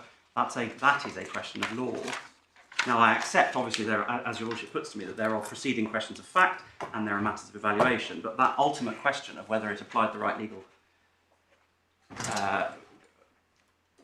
applied the law correctly is a question of law. I've made that point in my skeleton, and I was going to deal with it at the end by reference to my skeleton, but I probably don't need to say much more about it. That is a significant error. And I would say it potentially arises from a misunderstanding about the sole issue, as it was put, being whether there are very compelling circumstances. That the deputy judge appears to have understood that to mean that the only question is, are there very compelling circumstances, which he thought was a question of fact, when in fact, as we know from the proposition from HA, I think it was, that involves a full proportionality assessment and a consideration of all the relevant factors. It isn't simply a factual question. Can I ask two questions about that? I mean, looking at the issue at 91, it doesn't seem to be correct, actually. I know the parties put it, but it's whether there are very compelling circumstances over and above exception 1 and 2 that mean that the public interest in deportation is outweighed. And the second thing, you keep referring to a full proportionality assessment. I thought we went through that yesterday. That's just one word or one phrase taken from paragraph 5. And we know now from all the latest Court of Appeal cases and from the section itself that the question is not a full proportionality assessment, freestanding, do what you like. It's whether or not there are very compelling circumstances over and above 1 and 2. I don't disagree with any of that, but the relevance is that it's not that your hands are not tied as a judge as to the height of the public interest, or in respect of, for example, if somebody's been in the UK unlawfully, the low level of weight to be given to the private life in the relevant context. But on both sides of the balance, the authorities do establish that there is a degree of flexibility as to exactly how that balance is to be carried out. In respect to section 117B, which I'm about to come to, I was going to take the court to the case of Rupia, which sets out the circumstances in respect of which, under the little weight provisions in section 117B, there is in certain cases a degree of flexibility as to what little weight means. I understand that about 177B, but we're looking at 177C, and I don't understand what you mean by flexibility in relation to full proportionality. The only thing they need to do, and it would not be a breach of Article 8, is to decide, 1, what are the circumstances, and 2, whether they're very compelling over and above 1 and 2, to see if the application should be justified. That's all they do, isn't it? So the subject to the degree of flexibility on the weight to be given to the appellant side, but also there's I think my other friend is probably going to hand up the case of Akinyemi, but the Court of Appeal has proved the fact that the public interest in deportation is also a variable scale. It's not a fixity. And now, of course, and so what circumstances are sufficient to be very compelling to outweigh such that they're over and above, such that they outweigh the public interest, inevitably involves some degree of assessment as to how high the public interest is in a particular case. And so that, together, and so obviously the case of the multi-axe murderer, or the terrorist, you're going to have a higher public interest than potentially somebody who's just at the 4-year level, or if you're in a medium offender who's in section 117. Fix that public interest first. That's what 117C6 says. Public interest justifies deportation. We know it's a variable standard, so we know it might be a public interest reflecting the gravity of the offending, and then you go on to whether there are very special circumstances over and above. So what's the element of flexibility in very compelling circumstances over and above? If one is saying, I've been here for such a long time, that my whole life is here, I've got nothing back, I came here when I was 2, I've got nothing of my life in my country of nationality, and but I have always been here, or even I was born here, for example, but I'm not British, and I've been here unlawfully. You can see a case where the First-tier Tribunal says, well, okay, I accept that in order for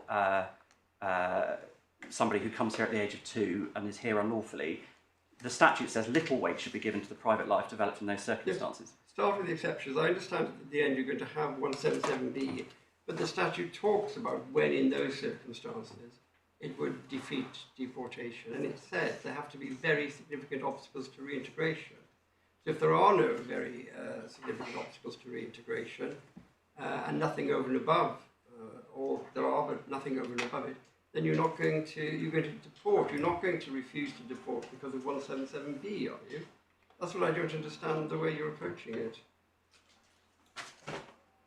I mean, certainly that must be right in the vast majority of cases, but just dealing with at a level of principle, the fact that there is a degree of flexibility on both sides of the coin, if I can put it like that, and the fact that the Supreme Court has said it's a full proportionality assessment. Sorry, is your submission that in deciding whether there are very compelling circumstances, the tribunal is not confined to the matter set out in exceptions 1 and 2? Is that what your submission is when you're saying flexibility? Because, for example, mental health is not expressly referred to in exceptions 1 or 2, or other factors. So that wasn't the point. I accept that point. That wasn't the point I was making. Oh, sorry. Okay. Sorry. I'm sure the fault was mine for not being sufficiently clear. I mean, that's entirely correct. The point I was making is simply that when one looks at the factors in the exceptions, yes, of course, when one goes to section 117C6, overall you need something that's over and above those, and it's very compelling circumstances. Yes. But quite what is required in any particular case to constitute very compelling. Yes. There is a balance there that has to be that's struck. the evaluative exercise. Precisely. That the tribunal has to undertake as to whether or not it is or isn't satisfied that the circumstances are such as to amount to very compelling, as to being very compelling. I'll try and make this my last question, because if we look at the Act rather than the abstract, exception 1 is lawfully resident in the United Kingdom for most of his life. The Parliament has already said if you're not lawfully here for most of your life, you're not going to qualify. So how being here for most of your life and lawfully is something over and above still puzzles me. And then they go on to significant obstacles.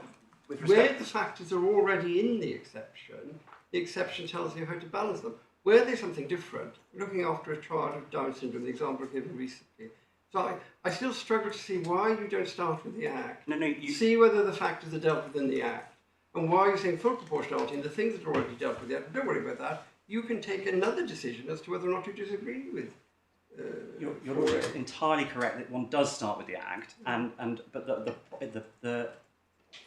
the difficulty I have with respect with some of what you just put to me is that it's this point that you might not, well, you don't require to be over and above every single element necessarily to qualify. So the fact that you've been here unlawfully, if the obstacles to integration are so extreme, etc., means that in a particular case you might still have circumstances over and above. I accept that, but I asked you for an example of flexibility. So there's somebody who's been here for a very long time, even though it's unlawfully, and the answer is that wouldn't work. 4A, you've got to go to something else. It wouldn't work if you take A on its own, but the exercise under 117C is looking at the factors altogether. And so I entirely accept that if the only thing you had was A, your Lordship would be entirely correct. But in reality, if somebody's been here unlawfully, as this appellant was, you look to other factors, whether within the exceptions or outside, and you assess whether all of those factors together surpass the threshold. Thank you. Can I then deal just briefly then with the section 117B point? Of course, this doesn't arise if you're with me on the point about the relationship with the son, because in my submission that's sufficient. And Just 2 points in relation to, well, I've already said HAR paragraph 52, wait for national authorities, that's in the statute. That applies possibly a fortiori in relation to this point than in relation to the sum point. Section 1172A makes it clear that the Section 117B factors are not just for non-deport cases, but they apply in all cases. Section 117B 3 to 5 are the relevant provisions for our purposes, and can I just ask your worships to turn those up? They're tab 3 of the authorities bundle, page 25.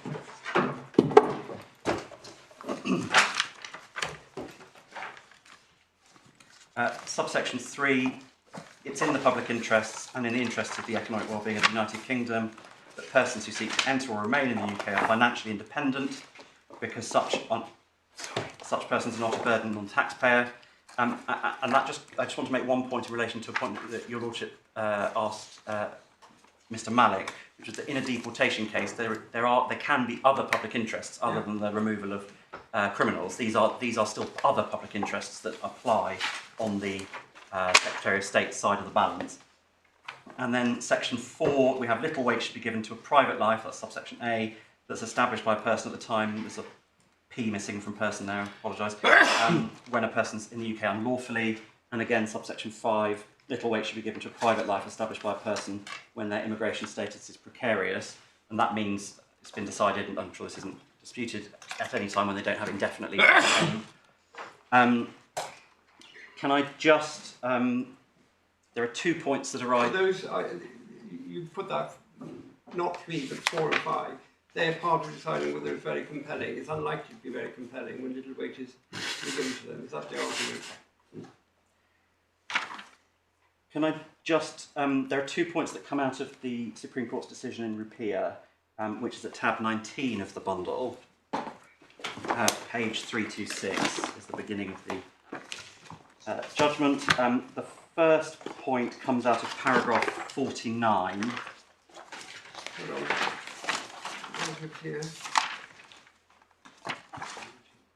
This is a post-2014 Act.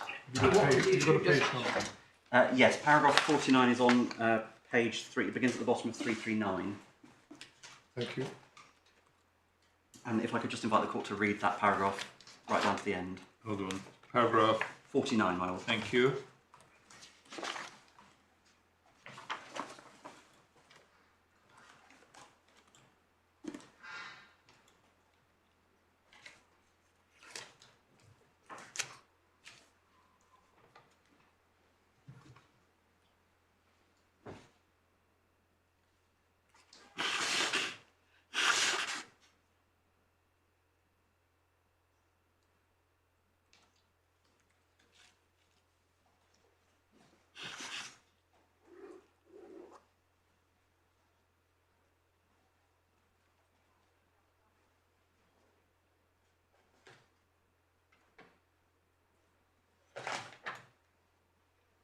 Is this a deportation case out of curiosity?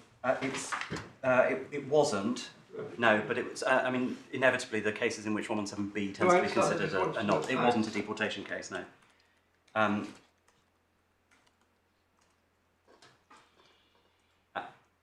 the point I would emphasise that comes out of this paragraph is really that Lord Wilson, as you'll see, approves the quotes that from Lord Justice Sales by D on page 340, and really the question is as to whether or not flexibility should be applied to the little weight provisions is whether or not this is an exceptional case which the normative guidance is overridden by particularly strong features of the private life in question.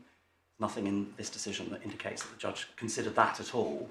Quite to the contrary, the judge decided in this case that the fact that the appellant had been here unlawfully and with precarious leave could simply be ignored, because when one looks at the Strasbourg jurisprudence, it doesn't refer to the quality of the residence, it talks about how long somebody's been here, but without reference to the status. I thought his real point was that although he was given discretionary leave, if you read the decision of the First-tier Tribunal, he would have qualified for indefinite leave. So really, although it's technically he was saying without leave, it's actually in substance could have been done with leave. Is that his point? And if that is what he says in the decision, which is what we will read, what's the right or wrong or relevance of what he actually says in the decision? Well, there are two submissions to make about that. The first is that doesn't, in any event, meet the test that's laid down here of a sort of exceptionally strong private life case.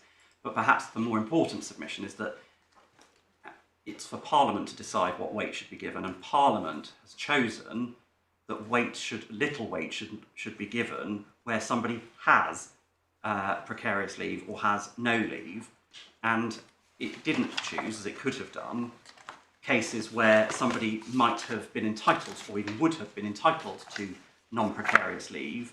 The weight to be given to the factor of length of residence is caveated, is made more precise by Parliament in that regard. Parliament has said that what matters is your status, not what your status could have been. And so in my submission, the judge was wrong in two respects. One was he ignored the parliamentary language altogether and just said, I prefer Strasbourg, effectively, when we know from the Supreme Court that that's the wrong approach, apart from basic constitutional law. And then secondly, even if that weren't the approach that he took, in my submission, the fact that somebody had, could have obtained ILR but didn't, didn't challenge the decision, didn't take steps to do it, means that we're not in the sort of territory that's described in this passage that I've just read out from Rupier, the Lord Justice Sales quote. That must be a submission that the fact that an applicant would have qualified for indefinite leave to remain if they had made an application at the right time is an irrelevant consideration? It's certainly not a consideration which of itself is capable of justifying adopting a flexible approach to the private life provisions in section 117B. No, but if you're looking at very compelling circumstances, if as I say, to take your example, someone had been here, was age 65 and had been here since the age of 2, or would have qualified years ago for leave to remain, and indeed might have qualified years ago for citizenship. Are you saying that's irrelevant? No, but it's in those circumstances, one doesn't just have the length of time. You're going to have, in any real world case, the degree of integration that they can rely on, the fact of their friends and family all being here, and you're going to have other matters which, together with the length on its own, sort of added together, might well get you over the, depending on the assessment of everything, get you into the flexible approach that's described in that limited way in Rupier. But my submission is that that we're just not there here. So on the facts of this case, the submission is that given that in fact he didn't get it, he got discretionary leave, and given that he didn't challenge that, and since he says, and he explains, he said he was very down after being stabbed and so on, and he took to drugs instead of making an application for leave, you say that on the facts, the fact that he didn't have it is the starting point, the fact that he never thought to challenge it, and then the fact that he never thought to regularise his position thereafter means that you can't do any more than just give little weight to it. Precisely. Yeah.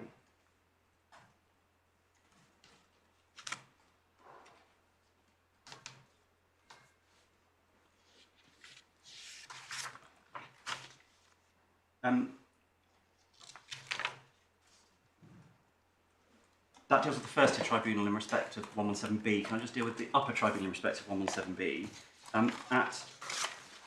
At paragraph 11, I think it's said against me that this wasn't the point before the Upper Tribunal, but we see the Upper Tribunal's understanding of the points that the Secretary of State was making on appeal. Can I just find the Upper Tribunal? Sorry, it's at tab 8. Yeah. Tab 8 of the Law Bundle, paragraph 11, bottom of page 62.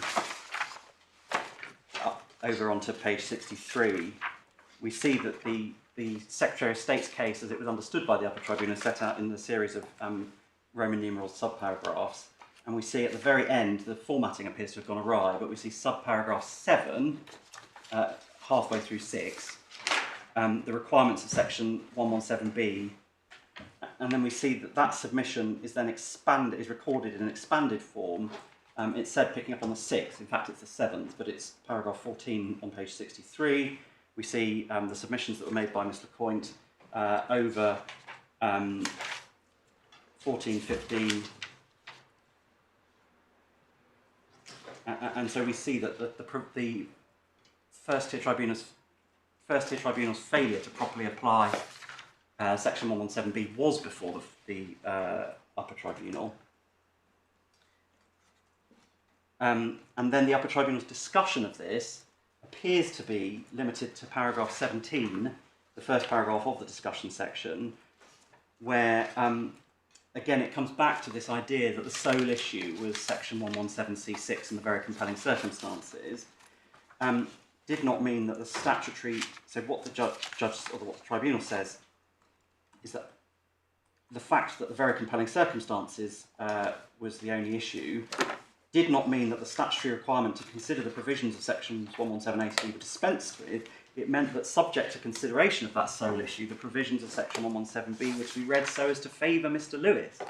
Now, I don't understand that. There's no authority for that proposition. I don't see how you can conduct the sort of proportionality analysis that's required under section 117C6, whether that's simply applying the statutory words or the balancing exercise, however one wants to put it. I don't see how you can assume factors in an appellant's favour when what's required is a full proportionality analysis. That just doesn't follow. Forget about the full proportion analysis.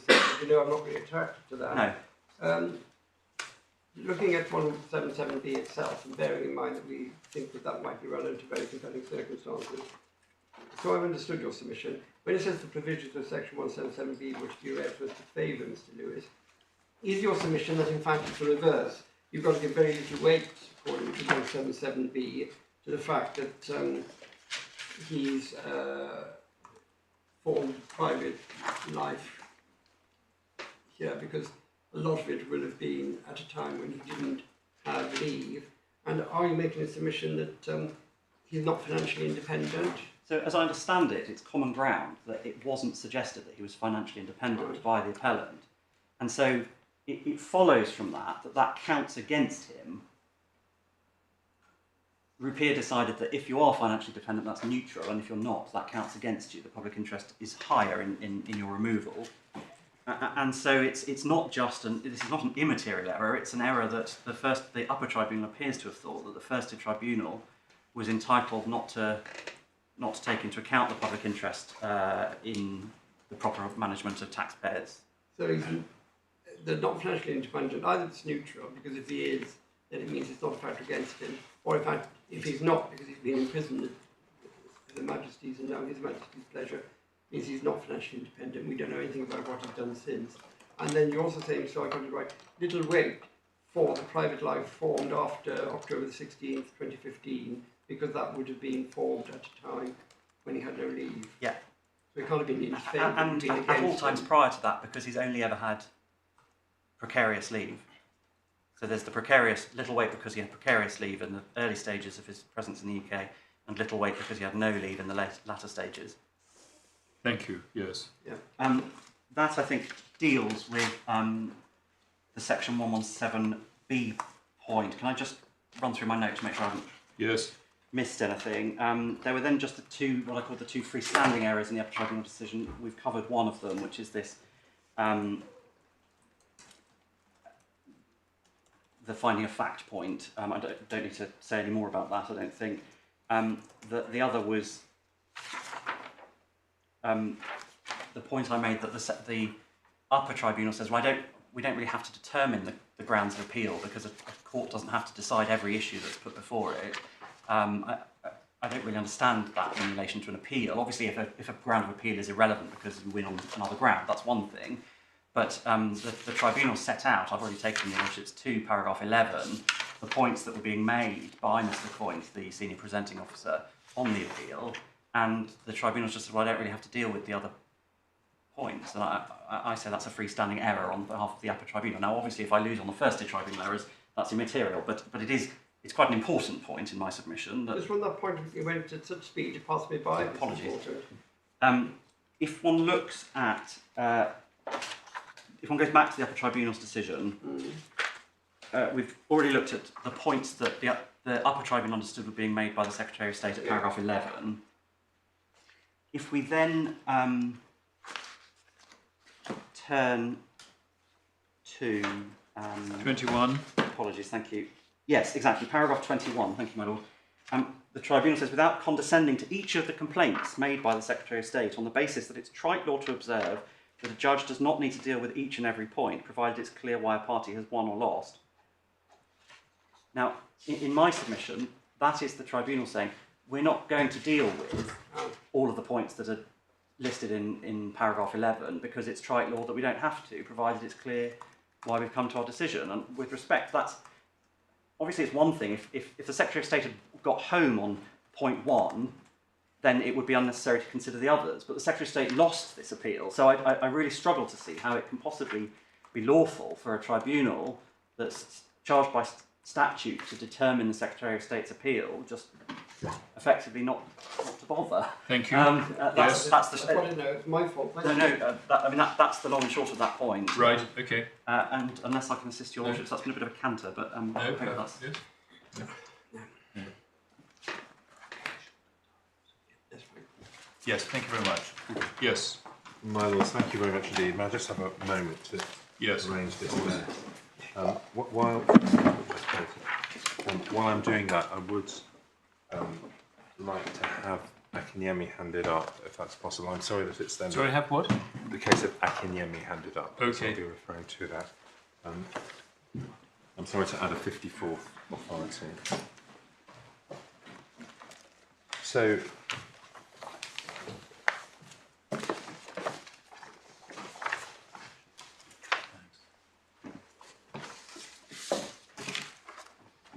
Yes.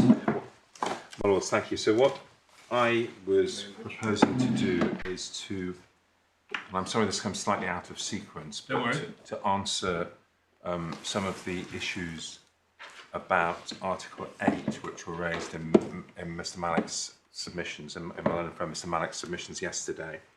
We distributed the work in that way after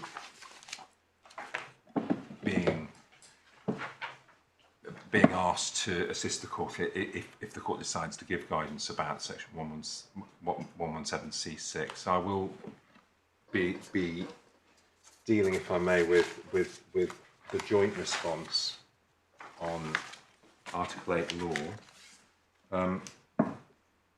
The core issue, of course, in this case is whether the FTT materially erred in law in allowing this appeal under Article 8 by reference to 117C6. I think it might help if I dispose of a couple of points of common ground, and they're particularly ones that Mr. Skinner has dealt with towards the end of his submissions, and they're to do with the Upper Tribunal's termination. We would.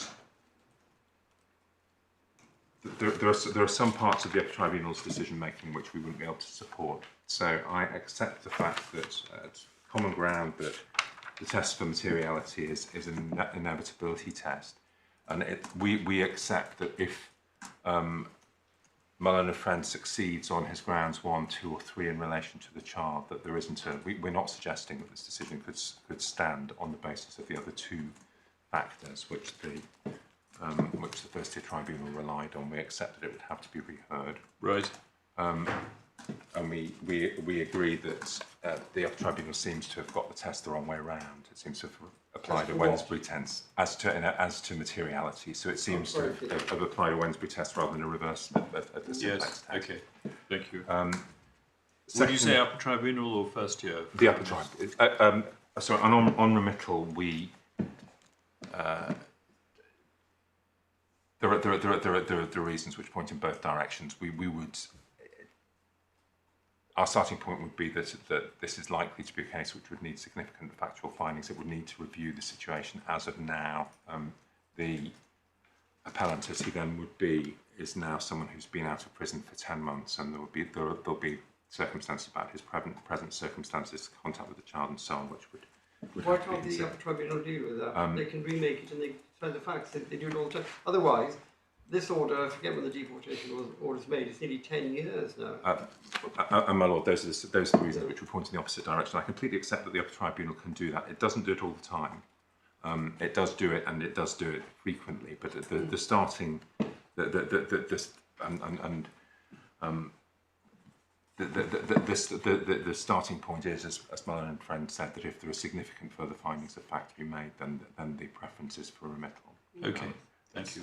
Yes. But we don't have a strong argument either way. That would leave that in your hands. Right, and the second common ground? So the second point is that we accept that, so you were taken to the Upper Tribunal's suggestion that if the only issue was 117C6, that must mean that that all of the factors in 117B should be read as favouring the appellant, and of course we accept that that's an approach the Upper Tribunal couldn't take, and it was common ground. It's never been suggested by the appellant that he's financially independent, and it was. I'll come on to make a short submission about that. Except he was not financially independent. He was in prison, and the whole of his case was that the reason he was offending was because he was in drug debt and he was sleeping on the floor. That's what he said in his statement, yes. Yeah, so it's never been suggested. The other one that his private life was formed after October 2015, at a time when he had no leave, and before that when he was precarious. Well, so I'll make some submissions about that in response Come to to that Brown. later. I'll come to that later. I'm saying that just at the level of generality, it can't The only other be thing I right. want to ask you about was paragraph 24 of the Upper Tribunal decision, Yes. when the Upper Tribunal said the decision whether there were very compelling circumstances was a finding of fact. Yes.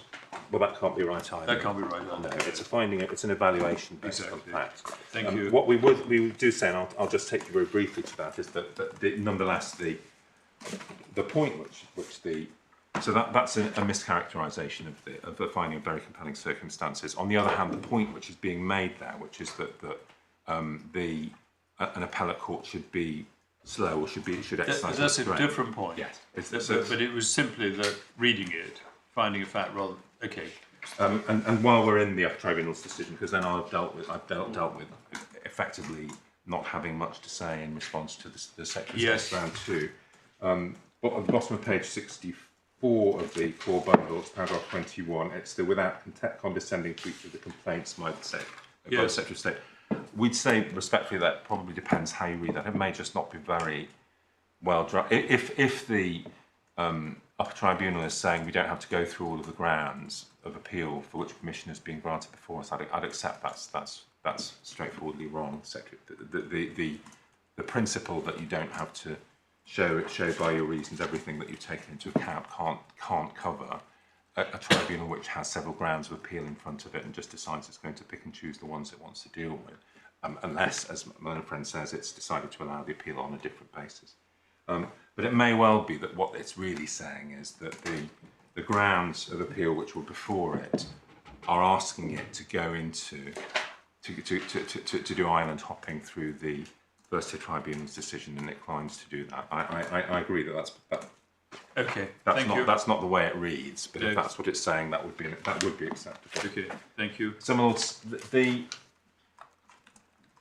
I'll deal with the law first, and with the Article 8 points. I wanted to address 5 issues which are hanging over, which we'd like to be able to make a response about on behalf of the respondents. The first one is what is and I'd say this, what is meant by the full proportionality exercise, because we will submit that there is a proportionality balancing exercise which needs to be done. It may be that we're all saying similar things in different ways, but I want to make a submission about what the Supreme Court meant in HA Iraq when it talked about a full proportionality exercise. Right. Second point is one that I think my Lord Justice Moylan asked yesterday, is it necessary expressly to address all potential, well, no, all of you have asked, all of the potentially relevant issues. So is it necessary to do the tick box and go down the list of Unuane factors, or the list of... Wait, the list of what factors? The list of factors that are set out in the Unuane case, the Strasbourg factors, sorry, the Bultieff factors, Bultieff-Mastolf Unuane factors. Yes.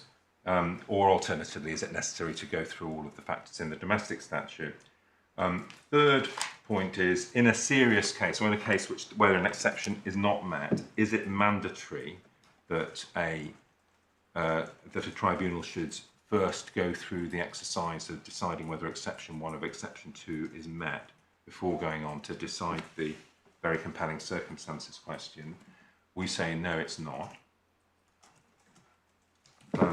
Fourth point is Hesham Ali still governing, or is it no longer of relevance, or no longer of the same relevance now that Part 5A has been added into the 2002 Act? Yes.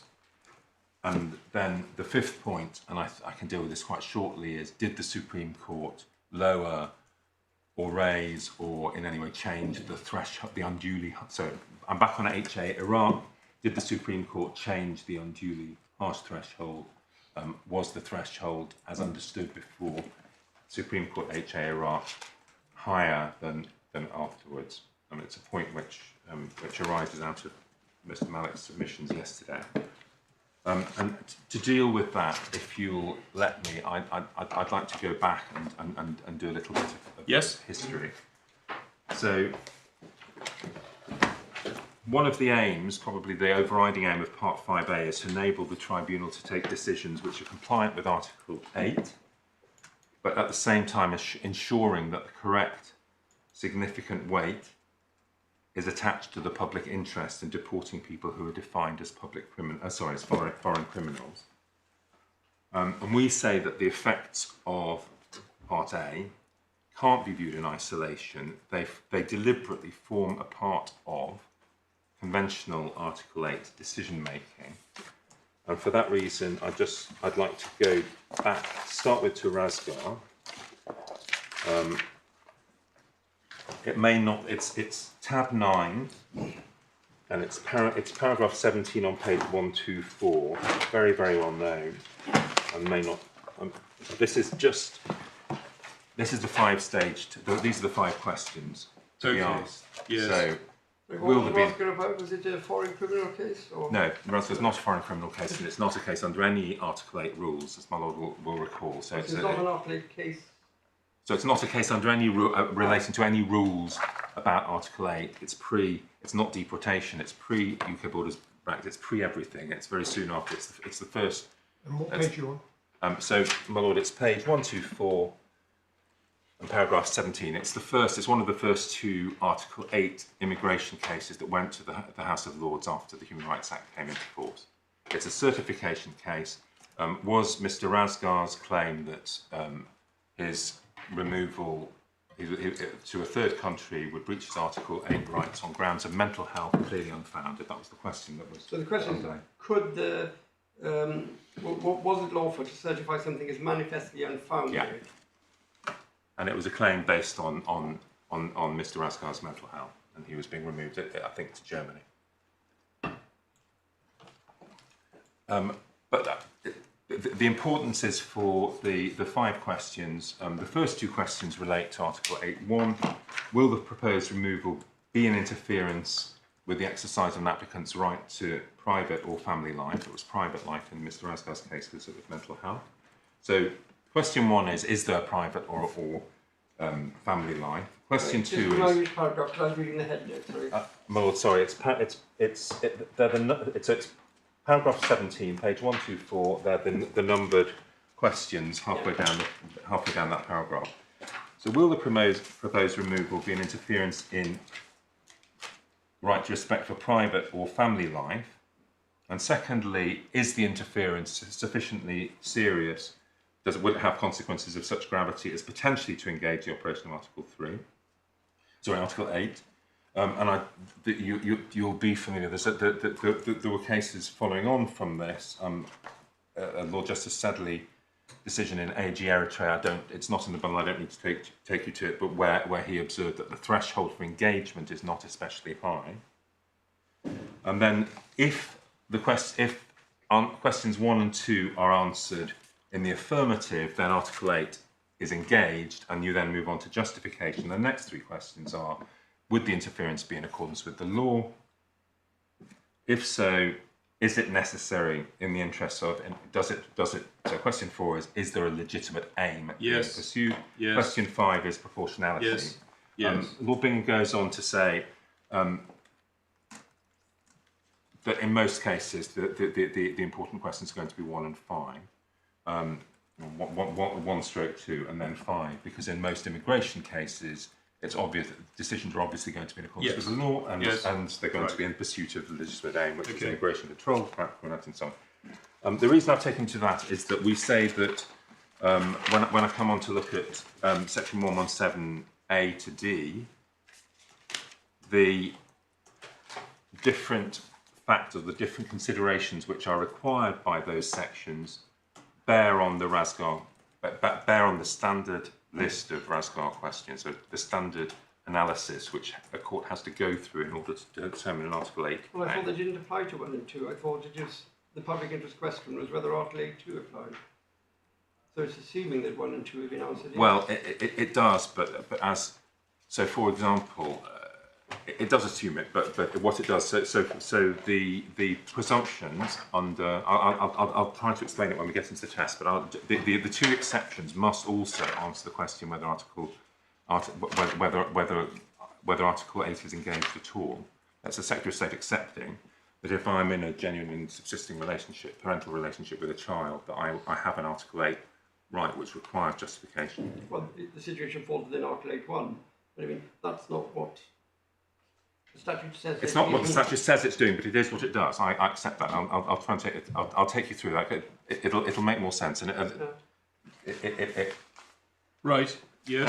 Thank you. The next thing that happened, and my Lord Justice Lewis referred to that yesterday, and it's crucial, is the UK Borders Act 2007. You have that in the authorities at tab 4, starting at pages 32 to 40, and that was the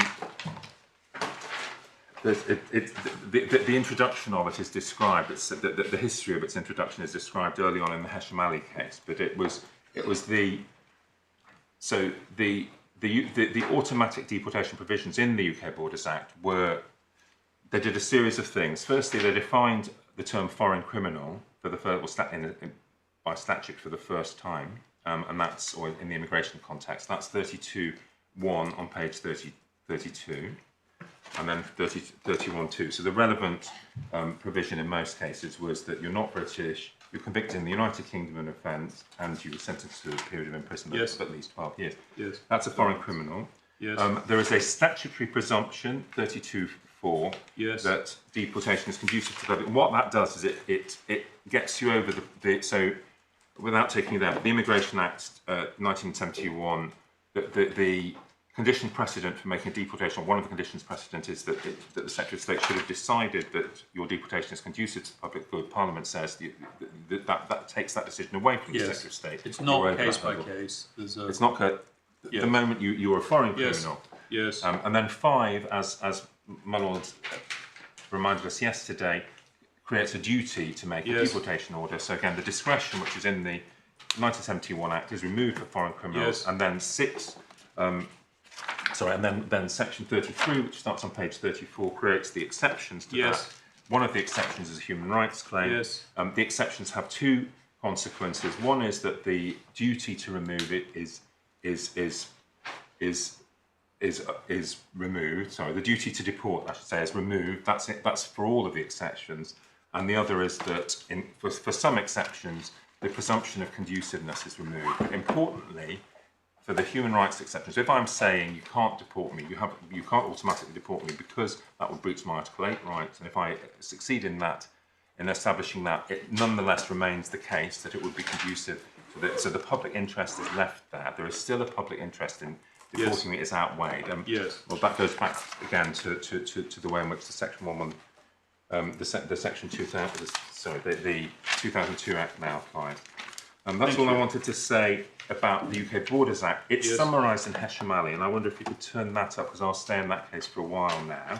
And that's tab 17, starting at page 261.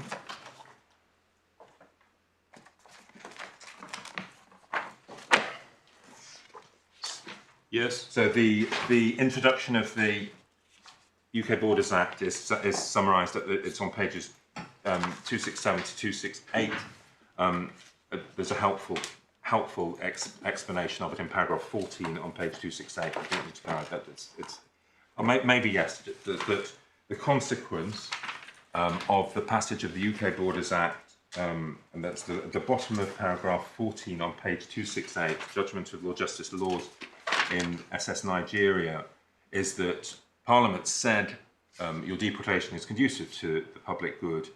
That sets out, that places within statute the strength of the public interest and results in the conclusion that it must be a very strong claim indeed, in which your Article 8 rights will defeat the public interest in removing you. I'm saying this because this is what the 2002 Act, we respectfully submit, builds on. But the creation of that, or the placing into legislation of that strong public interest, and the consequence that only a very strong claim indeed will defeat it, was already there. It's already been there since 2008. The next thing that happened, so that's the 2007 Act. The next thing that happened was that the immigration rules were amended for the first time to bring a series of tests, to bring into place a series of tests which are specifically aimed at Article 8 cases, and so that's described in Heshamali, starting on page 268, paragraph 15, and described, and the 2012 changes are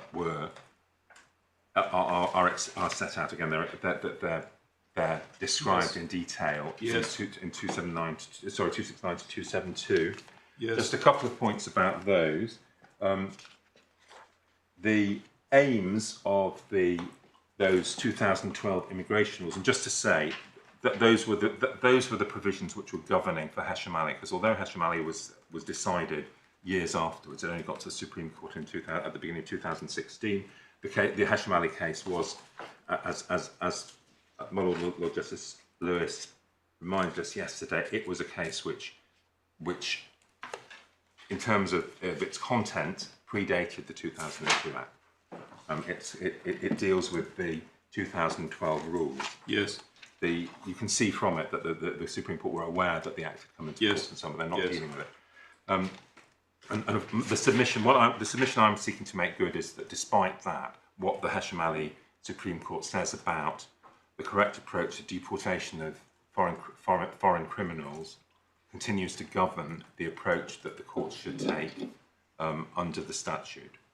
That there isn't a material difference, and that's a submission I seek to make good, and therefore what's said about the role of the court continues to be of relevance. So look back in the rules, the 2012 rules. You can see the texts of them. Those are the rules as they applied when Heshamali. Yes. The case. The text is set out in paragraph 23 on page 271. Yes. And there are some differences in specific content, but the form of the rules, we say, mirrors exactly the provisions in section 117C 3 through to 6, which I'll come to in a minute. So what happens is that paragraph 398, so I'm on page 271, side reference F, paragraph 398 of these deportation rules creates three categories of offender.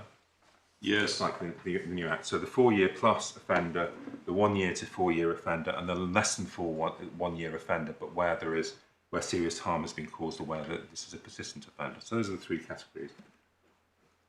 Then 399, then the drafting is extremely difficult to follow, the way in which the paragraphs cross-refer. But what 399 does is that it creates exceptions,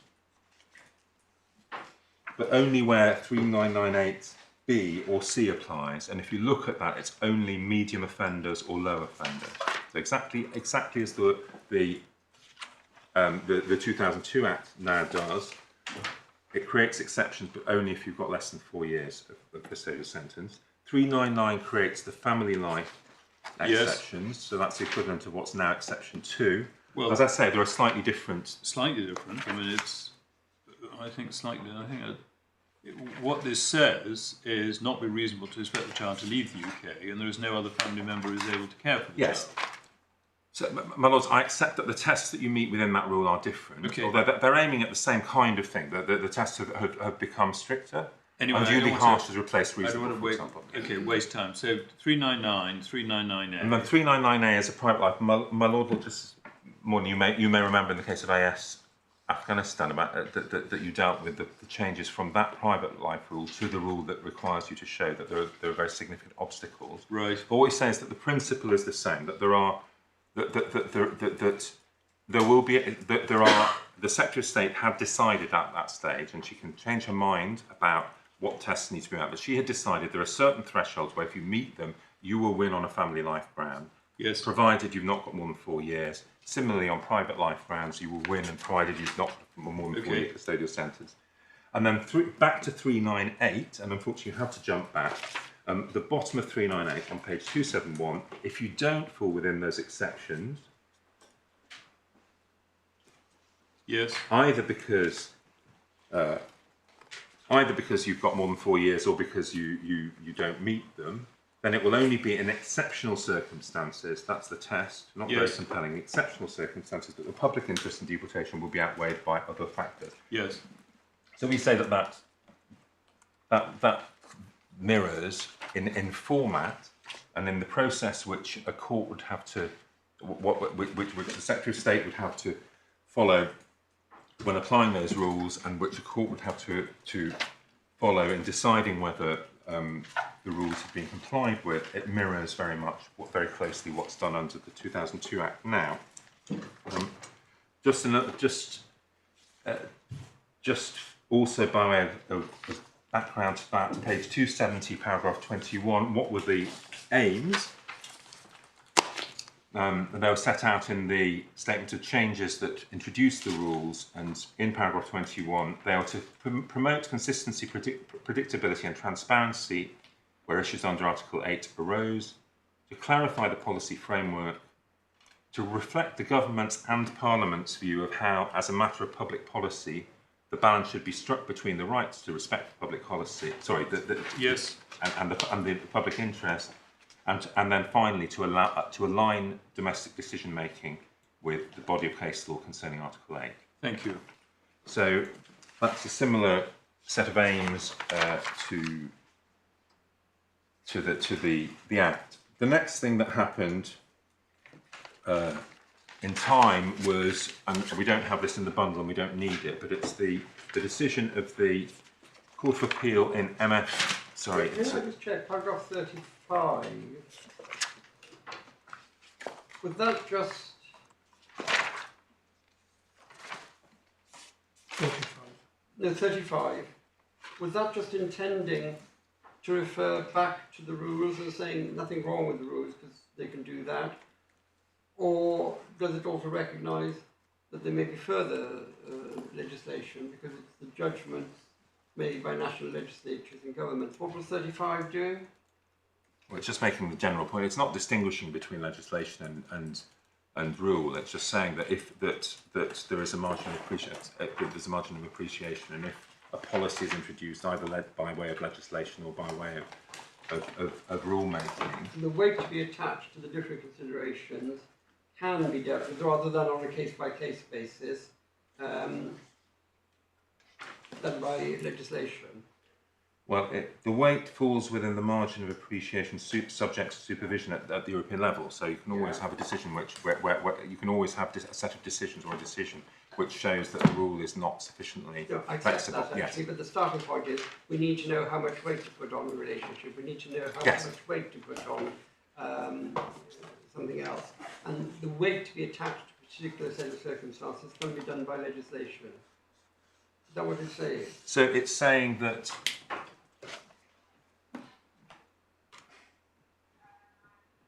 well, it's quite qualified. It's certainly saying that you can, and it's that the judgment in maybe what Lord Reed says about that is more directly illuminating than that paragraph. It's certainly saying that you can create sets of rules, but it does. But it then says the weight to be attached to the consideration, the competing consideration, when you're doing a fair balance, which is proportionality, objective justification, falls within the margin of appreciation subject to supervision, and it says the convention can thus accommodate within limits, as just noted, the judgments made by national legislation comes to zero. That must be a judgment on the weight to be attached to something in the balancing excellence. so. It's my lord, sorry, I spoke for you, but it's certainly allowing a legislature, and that's what really Hirtie was about. It's allowing the legislature to lay down rules about weight, or rules and it's saying that of course this is Strasbourg speaking supranationally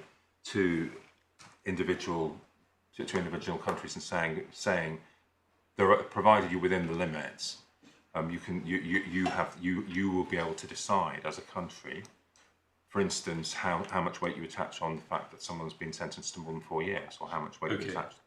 We accept that, right, my lord. Yes. But it is saying within limits, and it's saying subject to supervision, and what that means is that.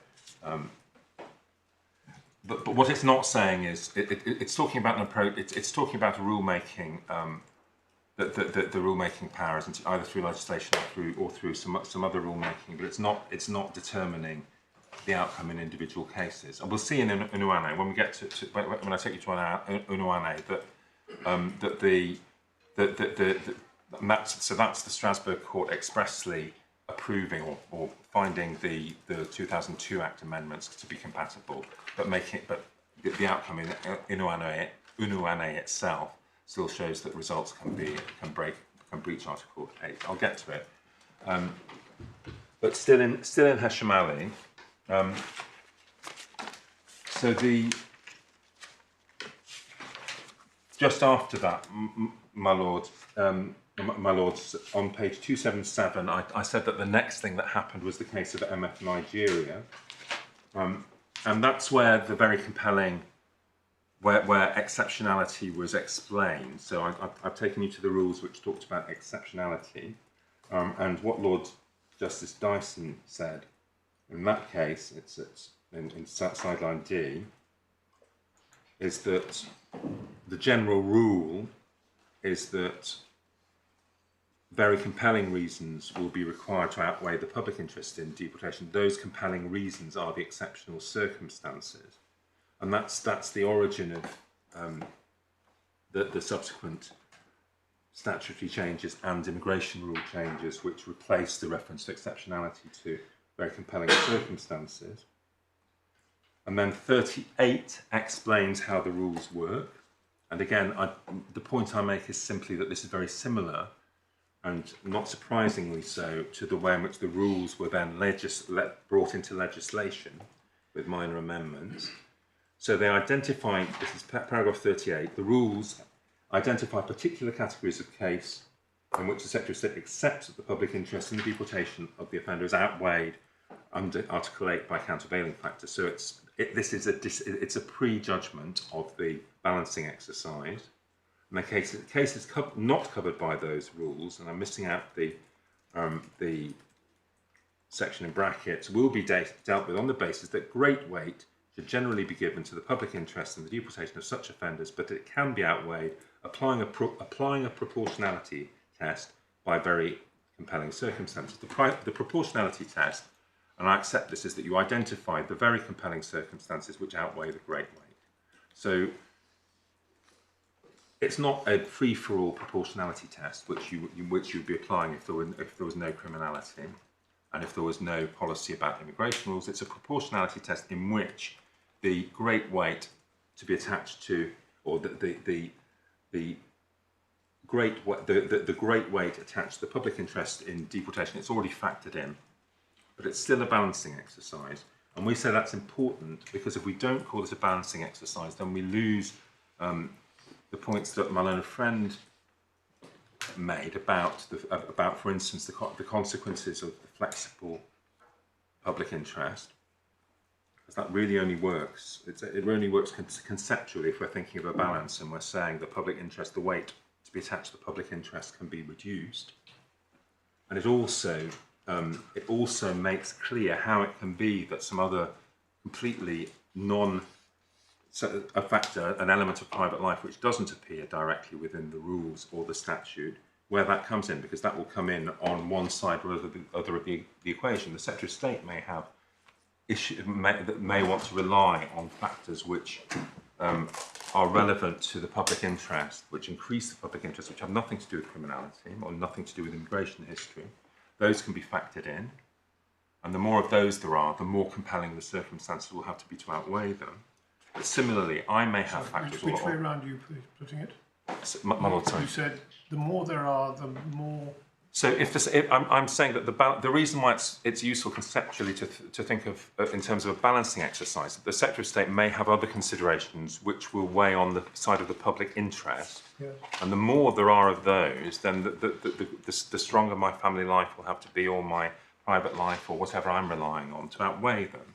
Thank you. I misheard you. I thought I heard you saying it the other way around. Well, I may have done. If I did, I'm sorry.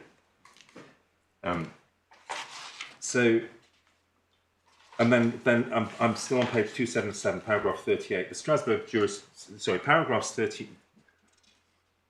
So the Strasbourg jurisprudence indicates relevant factors to consider, and paragraphs 399 and 399A, which I've taken to you, provide an indication of the sorts of matters which the Secretary of State regards as very compelling.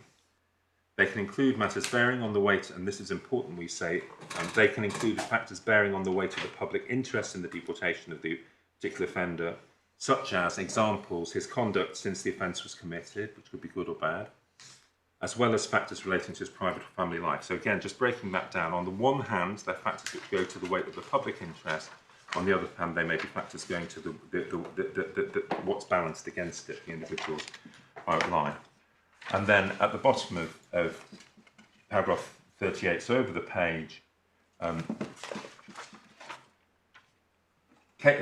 should start on the page. Cages falling within the scope of section 32 of the 2007 Act, so remember those are foreign criminals, as already defined by statute, although under a different one, in which the public interest in deportation is outweighed, other than those specified in the new rules themselves. In other words, other than the exceptions, yes, are likely to be a very small minority, particularly in non-settled cases, that's people with precarious status.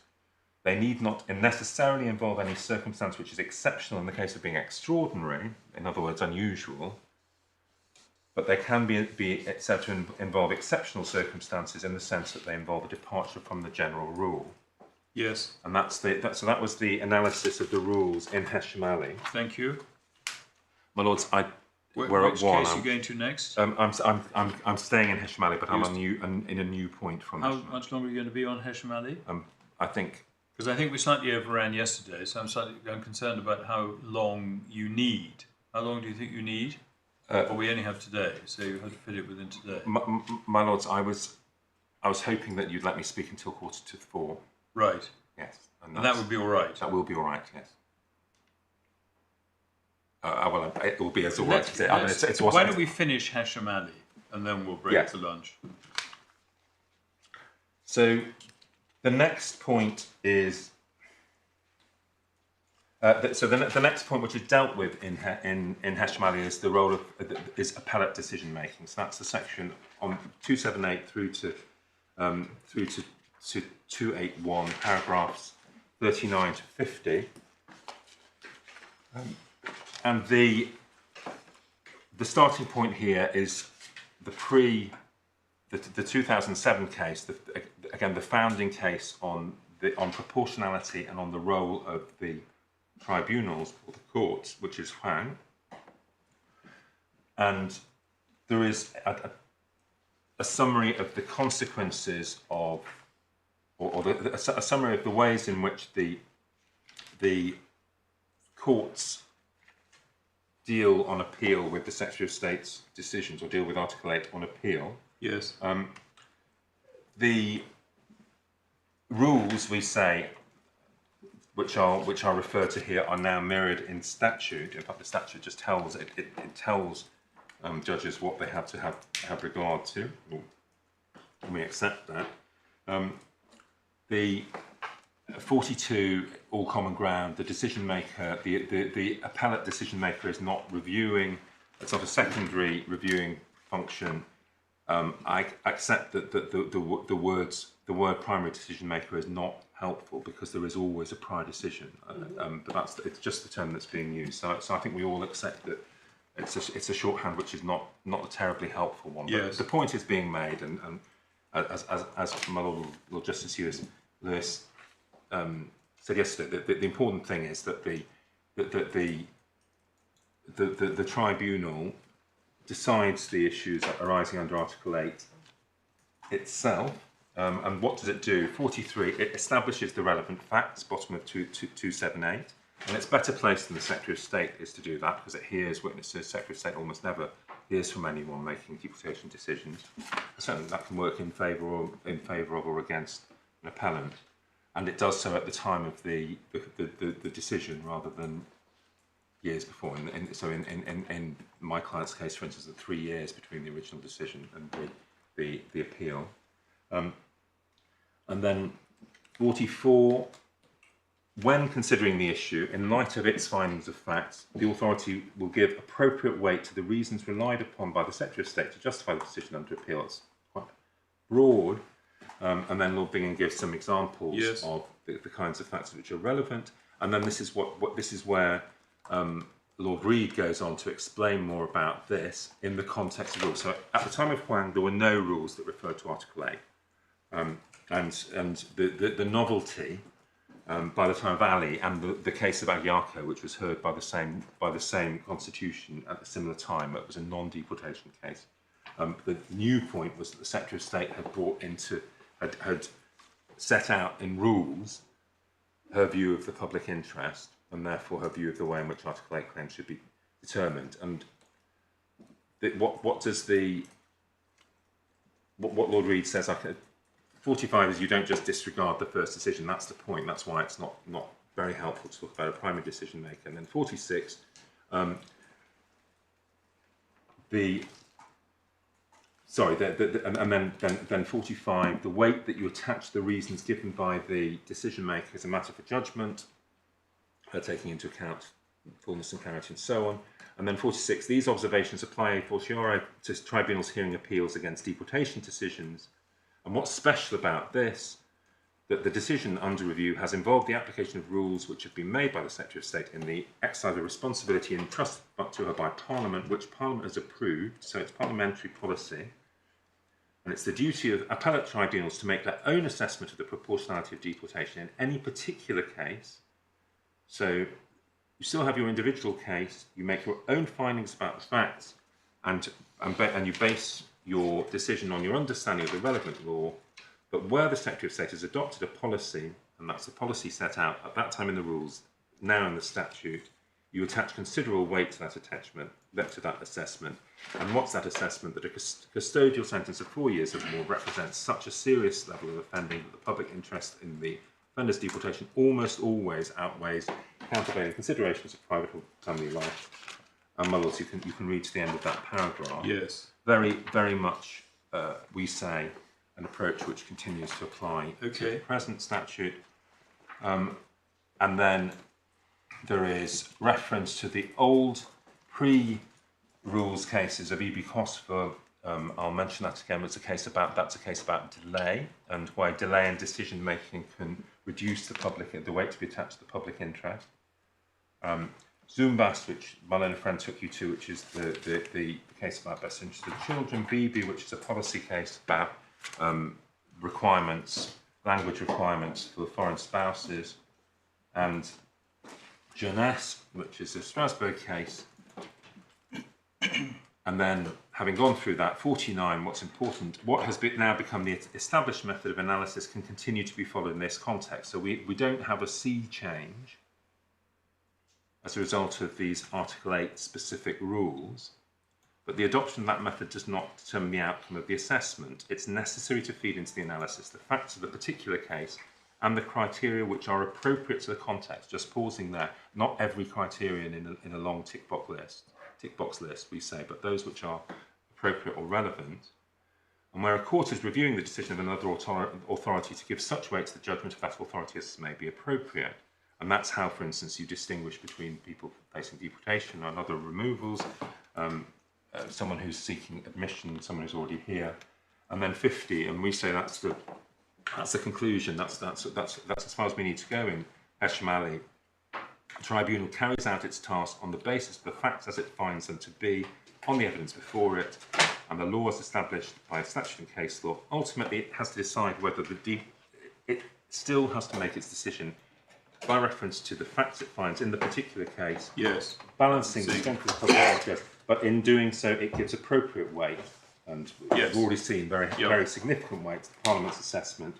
And then at the bottom, you still have to look at the strength of the public interest in the deportation of the offender in the case before it. So, ex-murderer, massive public interest, wholly reformed, 1 year person, or someone where the Secretary of State's made a 10-year delay in reaching a decision, lower Okay. weight. Is that the end of Hesham? That's the end of Hesham Ali. My submission will be that continues to be governing, notwithstanding the new rules. I'll try and make that good after the break. Thank you very much. We'll start again at 2 o'clock. Thank you.